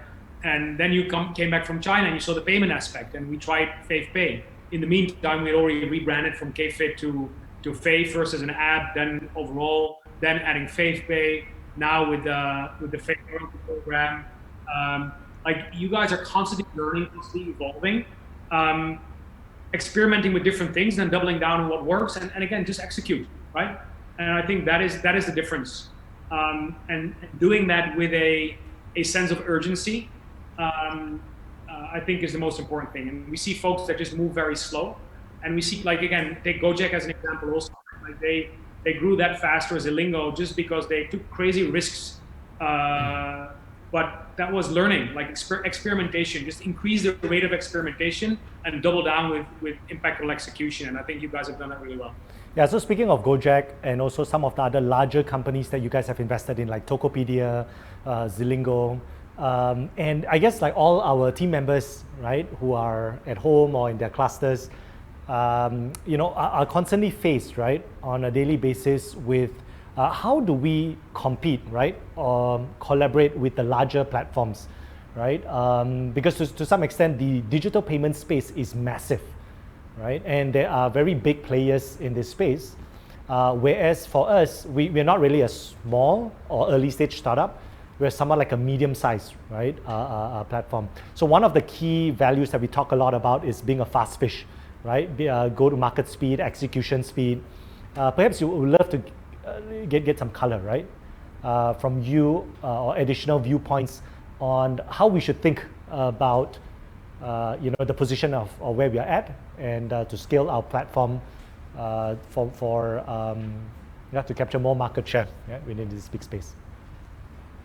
Yeah, listen, the reality is I don't have the answer, and the competitive landscape, we always, when we have conversations, we talk about it as the chessboard, and how to play chess and how to navigate is not always easy.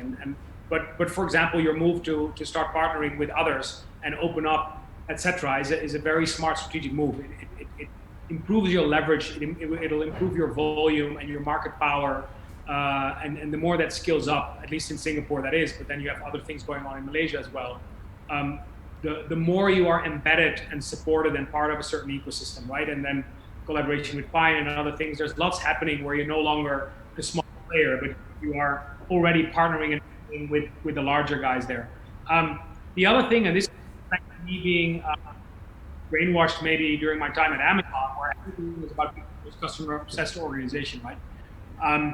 In Amazon, we're pretty much not allowed to think about competitors. Like, you might think about them, but you don't talk about them, and you definitely obsess about them. You obsess about only one thing, and that's your customer. So how are you constantly, in everything you're doing, thinking with the customer in mind? Every organization, when you what are your values, they say, I'm a customer, blah, blah, blah. But really doing that and really making long-term choices that are, maybe against your short-term commercial interest. Like, for example, in web service, we send account managers, salespeople into the customer organization to reduce how much they were spending, to basically reduce their revenue. And you could say, that's a stupid thing to do. Like, why would you have a salesperson who's there to increase revenue? But their long-term thinking was, if the guy has too high costs, he won't be successful, he won't grow big. I'd rather have him grow big and be a big customer of us in the long run than maximize revenue now. Second, there's a risk that if I don't optimize those costs, he might go to a competitor. So it's the best thing to do for ourselves as well. It's easy to say you have to be customer obsessed, but actually doing it is very hard.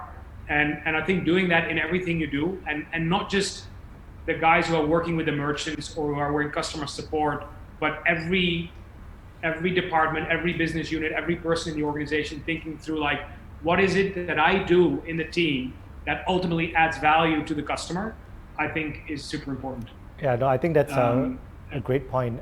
So whoever, or anyone who agrees with that, perhaps in chat, just type customer and press enter.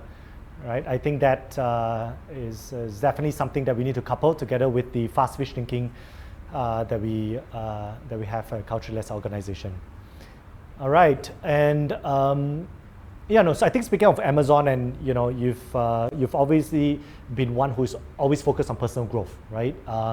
And your career growth has been also phenomenal, right? From rising up the ranks in Amazon to the role that you have in Sequoia today. Would love to get your views as all of us are thinking about the start of the year. What are our personal goals for the year? So some context this morning, some of the goals involve being closer to our families. Some is having a boyfriend or girlfriend, right? Or growing their career, personal development. Yeah. Well, so perhaps what are the one or two things, right, that you do that helps you to continue to grow and develop as a person and leader? Let me give one thing, and I think this is a tough one, right? If you just did we just went to the rapid fire, right? And my answer was I forgot the question. I think it's like what did you wish you had or something like that. Confidence. And I said confidence. Yeah. And I think this is interesting. I often get from folks that, like, whatever, Joel, you're the founder, or there's a rock star, or you're an investor, and they automatically think that you have tons of confidence. And the reality is that many folks in whatever position, even rock stars, even the first guy who went to the moon, had a massive imposter syndrome and had a lot of lack of confidence, right? We had the fortune to meet, and I think, Joel, you were there, the best Olympian ever. that who won 26 medals, the Michael Phelps, the swimmer, right? Michael Phelps, who had gone through serious depressions and nearly committed suicide because of lack of confidence. And frankly, I've never been in that situation, but I think part of personal growth is, again, I wish I had more confidence, but part of growth is driven by the lack of confidence and think that you always have to do that better and that you always can do better and that there's no complacency. It's very easy to say, like when I was in Amazon and I was quite keen to get into venture capital. Oh, I got hired by Sequoia, whatever, look at me, out of confidence, I'm there. I just realized like I knew jack shit about venture, right? And I had everything to prove and had proven nothing yet. And so it makes you feel less confident, but that is also a very powerful, motivator. And I remember one of my first meetings with Mike Getz, who was one of the most senior investors in Sequoia. I was at the top VC globally for 4 years in a row. He was the only guy who ever managed to invest in WhatsApp, and that made us, I think, $3.5 billion. He said you should always look, even in founders, you should look for founders with a chip on the shoulder, with founders who feel they have something to prove, because that's a super powerful motivator. And so again, this is, in a way, it's not a positive thing to say, right? But the impact of it is quite positive. And so I think balancing confidence with vulnerability and with a lack of confidence that gives you a drive to do better and to read more, to talk more, to learn more, to not be an asshole. I think all these things matter, right? And you can apply that to work, but you can, like you just talked about, like personal growth goals around family, etc. That's also that aspect. It's also like, how can I be a better father or a better husband or a better whatever, right? Yeah, makes sense. So who agrees with Peter, just keen asshole? No, I'm just kidding. No, keen confidence, right? And enter if you agree with Peter. No, I mean, thank you so much, right? I think that's one of the piece or points that I think all of us feel as well. Even today, whether it's myself, Chencha, Arzumi, Anisha, there's always this, vulnerability that we think about whether we are able to do something, right? Or able to achieve something. And so no matter at which levels we are at, I think being confident in ourselves is always that personal growth challenge, right? So thanks for sharing and reminding us as we kick off the year. All right, thanks so much for this session. And I think we can wrap up. Cool. It was good to be here. Have fun, everyone. What else is on the agenda? We've got Amrish that's going to come up next after this poll that we're going to kick off. Cool. All right. Well, have fun for the rest of the day. And guys, thanks everyone for the amazing work last year and navigating through COVID and ending the year on a high note. It's amazing to see. We're super respectful from our side at Sequoia to see what you guys have done. Thank you so much. All right. Thanks, Peter. Lots of thanks on the chat as well. Okay, so as we move on to our next and final session of Fireside Chat, we're going to have a 1 minute Slido exercise in which we welcome you to scan the QR code on the screen and answer this question. What was your welcome to adulthood moment? So essentially, when was the moment that you felt that you were an adult, right? Like, whether is it physically, which Anisha had some very random comments about this, or whether is it monetarily, commitments, or kids, when you have your own kids. Okay, sex, I think that will fall into quite similar category to probably what Anisha was thinking about. First month, first salary. What's BTO? Oh, BTO in Singapore. Yes, of course. Buying a house together. Marriage. Mortgage. Paying rent.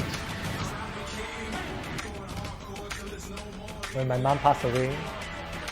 Sorry about But I hope things are better now. Yeah, my first period is that. Anisha, your answer. Did you key that in?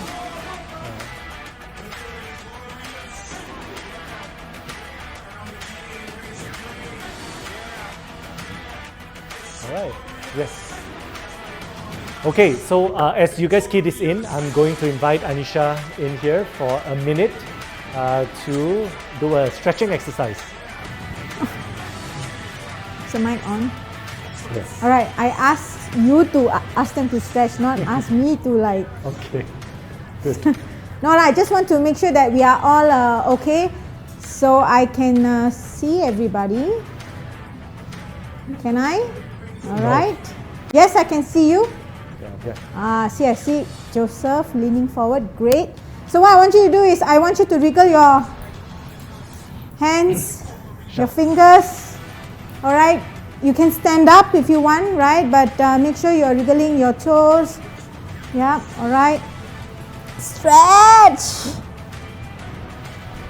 Oh, stretch. Wow. You know. This is like good morning, Singapore. Good morning, yes, Malaysia. Diyun, I see you. Good job, Sarah, Candy. Selamat pagi, Yoshka, what's Indonesia. happening? I don't see you stretching at all. All right, Sid, I think I see you standing up and wriggling. Okay, next screen. Who else is there?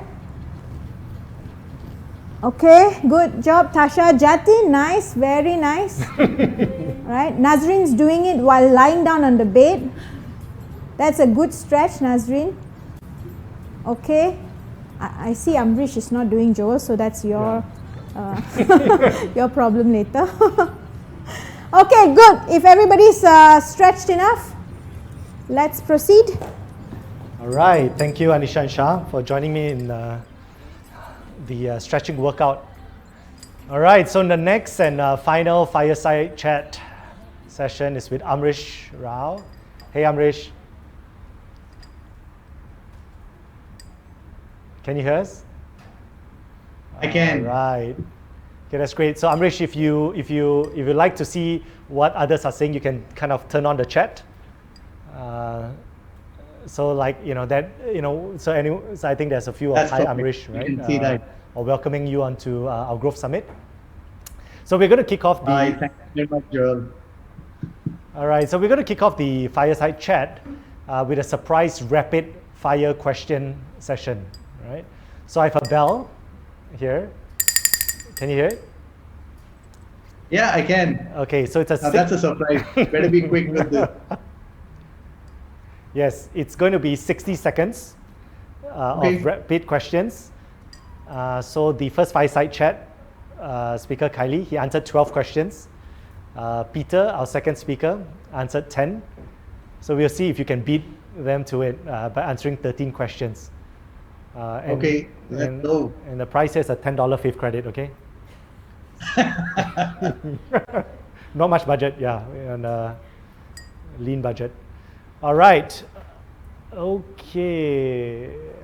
Let's go down a little bit. Let's start question number 27. Okay, so in 3, 2, 1. How do you define beauty? Good looks, face. If you could master one instrument, what would it be? Sorry, I couldn't hear that one again. If you could master one instrument, what would it be? Surely the guitar. What's your spirit animal? Whiskey. Favorite sport? Cricket. Best gift you've ever received? Actually, when somebody bought my company. Favorite color? Blue. Coffee or tea? Tea, Indian chai. Summer or winter? Winter, please. Hugs or kisses? Kisses and more. Sweet or savory? Sweet. Favorite place to be? It'll have to be Switzerland. Last book you read? Sapiens. All right. Okay, how many questions? You answered, wow, Amrish, you answered 12 questions. So you're tied with Kylie. So sorry, it's only $5 for you, yeah? So $5 for you and $5 for Kylie. We'll credit it into your Fave account. That's how generous we are with our very good. This comes close to the best gift that I've got till now. Yeah. Actually, everyone in this production, there's actually about 20 people here in this room. They're all cracked up and laughing. It's just that you can't hear them. All right, so maybe I'll just do a quick introduction of Amrish. So he's the CEO of Pine Labs, one of the largest fintech companies in India and one of the most admired unicorns, invested by Temasek, MasterCard, $30 billion transaction company.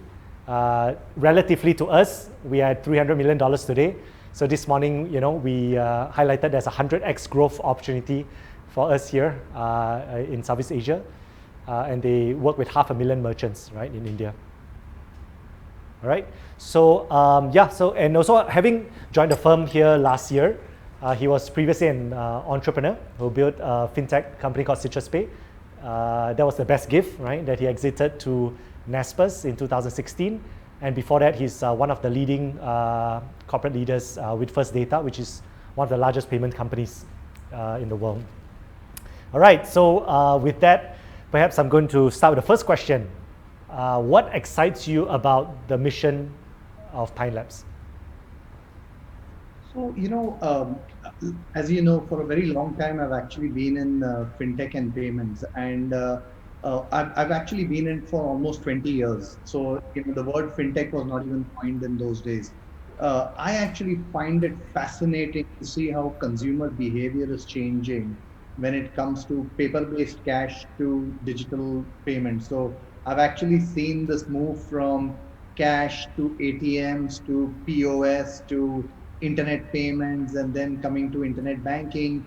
And now what you guys are doing, which is QR and QR-based payments and building loyalty around that, I just find that entire journey very, very fascinating. Just to see how consumer behavior has changed is very big. The second part, which I'll leave with all of your team out here, is somebody told me very early in my career saying, if you remain in payments and fintech, this is one of those industries for the next 50 years will only have a better tomorrow than today. And that's because the move from cash-based payments to digital payments is a very secular move. You're never going to go back. So you will always have jobs, you'll always have opportunities. It'll always be a space which will be very exciting. Maybe I took that seriously and been stuck here for the last 20 years. And I feel exactly the same with Pine Labs. Get to meet great people, get to continue with what I like to do. So just happy that I am. Yeah, so there was one question actually that many of our leaders had. Which is related to the fundraising in which Pine Labs invested in Fave in July last year. It was in the midst of COVID, right? High uncertainty, companies were being very conservative. There were job cuts, furloughs all over the world. But you almost kind of did the opposite, in which you actually invested in Fave, right? Doing that unprecedented times. So what is the reason, right? Like for you, like what did you see when you made that decision? So, there were two reasons, and I literally mean that there were two real reasons behind it. So let me tell you the more, business reason to this. The business reason to it is, I actually feel that loyalty around the world is broken. So when you look at card-based payment, collecting loyalty points, collecting rewards, all goes into your email, it goes into some, SMS out there. I just think that it is very, very difficult for consumers to figure out what are the loyalty points that I've earned, what are the coupons I've earned, what are the benefits I've earned. And invariably, whenever I have a great dinner, I end up saying, I hope there's something on my card which is going to give me a 10% off or 20% off. And I literally know that I made a wrong decision in terms of where I have had my dinner, because somewhere else I could have got something as a cashback, as an offer, and I've missed it. What I felt Fave has done very exciting is, it's actually been able to combine payments and loyalty into one single app and one single product. And I feel that the use case of that is so beautiful, the experience is so beautiful, that I think if you have the right kind of support in this business can go really, really far. And this is across Southeast Asia. I think this business can continue to expand. And I felt that I will enjoy this journey because I think this really truly solves the problem. And that's why I really like Fave. I don't think so it had anything to do with COVID, anything to do with where Fave is. I just love the business model. I love the product that you, Arzumi, CC, all of you had created. I was just quite happy with that product. So it was a natural fit for us to invest into. So that's one. I think the second part which is important is as you expand into Southeast Asia, you need to bring in different cultures and different sets of people giving you different opinions. Only then the company truly expands. I mean, today we have five brown guys sitting in the Malaysia office. Honestly, that's not really going to make us truly Southeast Asian companies, right? What you need to have is a mix of different countries, different cultures, different people to come together to create a company which can truly go Southeast Asia. I felt with this Fave investment, I get to know a completely new business, get to know different sets of people, allows me to broaden my thinking process as I go into Southeast Asian markets. And I would say that's exactly what has happened. I mean, meeting CC was a revelation, right? CC had his meeting completely planned. I felt if I said more sentences than what I was supposed to say, CC would have shut me down. But I learned something, right? Oh my God, I've got to be careful, limit how much I talk. So I'm going to keep quiet now. Yeah, that's why I'm managing this fireside chat, And I think many of you guys do not know that Amrish and his wife are actually avid users of Fave. So perhaps I'm using this opportunity for you to name one or two restaurants that is not on Fave today, right? That you frequently go to, and that our team in Singapore should sign up. Hang on, I've got to tell you about this story first before I'll come to this one.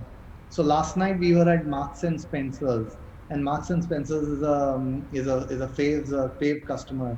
My wife turns around and asks me, saying, "Can I actually break this bill into two so I can get my Fave benefit on the second receipt?" I was like, "Please don't do that." They need to make money. What's wrong with you? You've got to stop doing all these things. Anyhow, but I think that's exactly what she did. That was one. I think the American club. You should get some of these clubs onto Fave. They are not very good at accepting QR payments. You should get the American club onto Fave. Okay, yeah, I think the Singapore team on chat, they're taking notes. So if you have any requests over the next 10 minutes, you can just blurb out the merchant name or the restaurant. I think the American club. The American club. All right. Yeah. So if you had it 100%, your way, what would you envision for Fave, right, in the next 5 to 10 years? Just based on your vast understanding of this landscape and where we are at as a company, and your love for the product as a consumer. I think, look, the way I see this is in all my interactions, Fave seems to be a product first company, and at the same time, Fave seems to understand product marketing very well. And if you look at most fintechs have struggled to take the fintech product and make it relevant to the end consumer. I believe that the Fave team has the necessary mindset and talent to really create a massive fintech entity.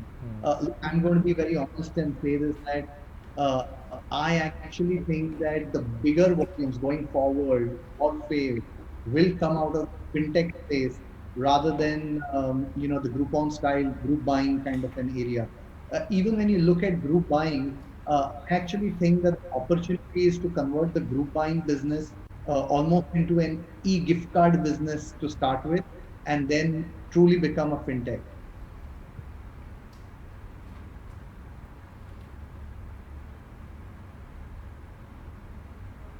Okay, no, thanks, Amrish. Yeah. I think that Can was. you hear me okay? I thought I heard a bit of my voice again. Yeah, there was just a cutoff for maybe 3 seconds, but I think your point was well captured. Sure. Okay, great. Yeah.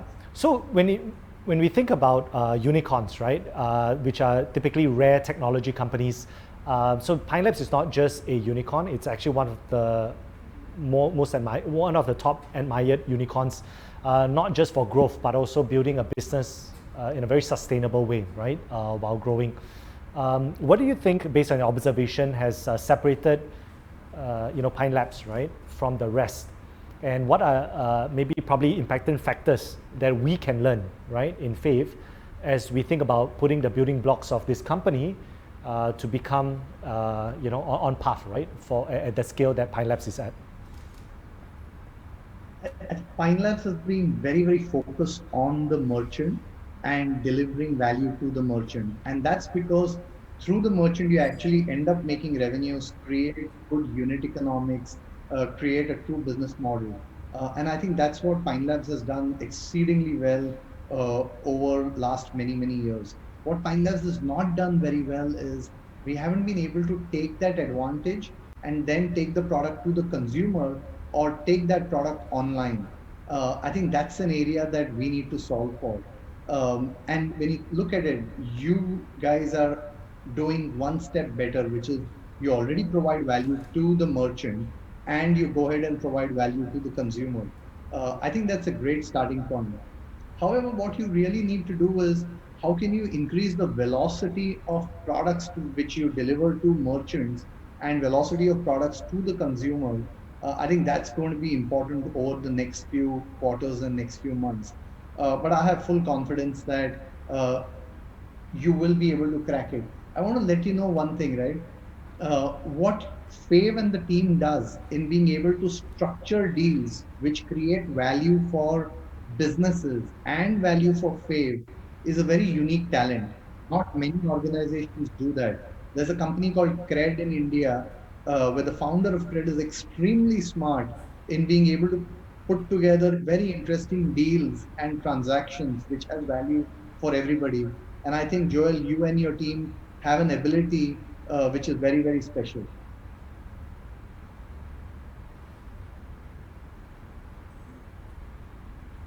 Okay. Amrish, we lost you after you said that we have ability that's special, and we'll take that. So everyone who wants to receive that comment, you can type special in the chat. I don't know what's happening. I'm a little bit surprised what happened there. Yeah, no worries. I think we captured the good parts of your comment. So if you said anything bad after that, like we actually didn't hear it. So, so in chat, everybody's going to take special. Yeah. All right. Yeah, what's with the special? Everybody seems to love the word special there. Oh, because the last word that you said was special. You said the team here is special, so we're happy to receive that. Oh, okay, yeah. Fantastic. Yeah, so I think speaking about special, right? And so one thing at the start of the year, like all of us are thinking about our personal goals, right? And how that aligns with the company goals. So what's your personal goals for this year, and what would you like to see happen in Pine Labs as well, as an extension? I actually don't think about it that way at all. I consider myself as a sports freak. I think everything in terms of sports analogy. For me, it's only going through the process, enjoying the competition, winning every round, as you would say, as you get into a tournament or get into a sports situation. So I just find everything is about continuously excelling and competing with myself and competing with the market. I have to tell you, it absolutely drives me nuts if there's a competition of mine which does better than how I did in my business. So I keep looking out. I keep wanting to improve. I'm not one of those corporate, big thinkers which wants to say, oh, you know what, I have a goal which I have to achieve at the end of the year. I guess my drive is just the competition and how I fight through those situations. That's what just keeps me going. And so how does that also, when you think about being competitive and challenging yourself, is there like one or two things that if you reflect back over the years that has helped you to grow and develop as a person and as a leader that all of us can take away as we think about our own personal growth? So, I have generally tried to believe in a couple of things, right? One is that who I am as an individual outside of work world and who I am as an individual inside my work world has to be exactly the same. What I find very difficult to delineate the personality who I am with the professional who I am. I like to keep it the same. And the reason I like to keep it the same is because I feel that if I am my own self in the way how I interact, I will bring the same energy which I have for my family to my business. And if I can't do that, then I'm going to work very hard to make my business very, very successful. So I've generally tried to keep it very simple with says, and hence there are enough number of days where, like Joel, you called me up yesterday, you sent me the questionnaire about what is going to come today. I was like hungover. I just had a long drink a night before. I was completely hungover. I had no chance that I could actually be looking into a formal questionnaire and thinking about the answers. And I literally till now hadn't looked at the questions that you sent me. And the idea being saying, how does it matter? I'm any which way is going to go give whatever comes to my mind at that minute. I like to keep that way very, very simple in the way I approach my business and who I am at home. Yeah, no, Amrish, and I think through all our interactions, late night calls, I think you definitely live up to it. And I think being real, right, is someone that you are. So if any of you agree with that, you can type in chat, be real. Yeah, and be real. Or hungover if you guys want to kind of pick the alternative. I like the hungover bit. I like that. Actually, I've got to tell you, I've started to get to that age where my hangover is now lasting for 2 days. So I'm a little bit worried about that. Okay, so I think the Singapore team knows what to do, right? I think once there's more relaxation with the lockdowns or groupings, they know where to bring you. Oh, just for everyone's benefit, actually Amrish lives in Singapore. Yeah, so if you guys want to kind of bring him up one day, I would love to do that. Look, I would love to do that. And by the way, I have to say, look, I haven't been to Malaysia, so I can't talk about the Malaysian team. I mean, I have been to Malaysia. What I mean is, I haven't been to Malaysia after being involved with Fave. So I haven't really, looked out for the Fave brand. But in Singapore, the brand is everywhere. It's just everywhere. I think you must be having a phenomenal team in Singapore because they seem to be doing a great job. I was at the Food Republic last night, and this was at the Shaw Center. Every counter had Fave out there, so really amazing. Thanks so much, man, for the kind words. I think Singapore team is ecstatic because they have not won a single lucky draw for the entire day.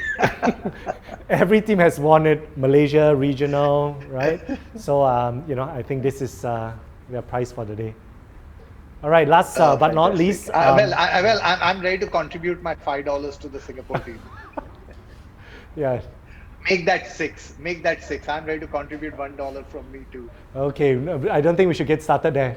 The request may go up. Yeah, Fave credits is as valuable as gold in Singapore. So okay, last but not least, before you drop off, one advice, to leave all of us with all 265 people on this call, as we think about kickstarting the year. Yeah, I think just remain very creative. I really don't think so. You guys should take a back step. I don't think so. You should spend too much time, trying to be too philosophical and too deep about what you're doing. I think you should remain very creative, remain very aggressive, remain bold, continue to push forward, because in the business that you are in, consumers want you to be creative. Consumers want you to be exciting. As they say that if you can't deliver excitement every day on the Fave platform, you will lose your consumers. Your Fave platform has to to be the most exciting thing for the consumer. And for that, you just need positivity in your head. You need to be aggressive. You need to be going forward. You know, don't spend time thinking too deep about too many difficult problems.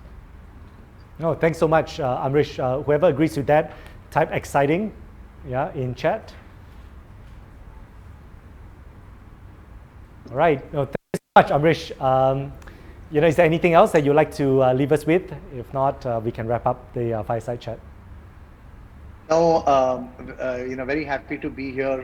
Love to come and say hello to the Malaysia team, Indonesia team. As soon as you guys sort out your, I think it's politics rather than coronavirus, but as soon as you sort that out, you know, would love to come there and say hi. And the team in Singapore, look, whenever you guys are ready, happy to catch up for a beer. Okay, all right. Thanks so much, Amrish. Thank you. Bye-bye. Bye. Okay, next up, we have just wrapped up our fireside chats, and we have Anisha back on the stage. Yep. All right. Should I take this chair? So you can take this chair. Okay, people. So you guys have been a very, very good crowd. Really pleasant, chatty, happy, positive crowd. So we're going to give you a little bit of a break. All right. So you have actually half an hour. Okay. So you have half an hour. It's 3:55, right? So do come back to Zoom at 4:25.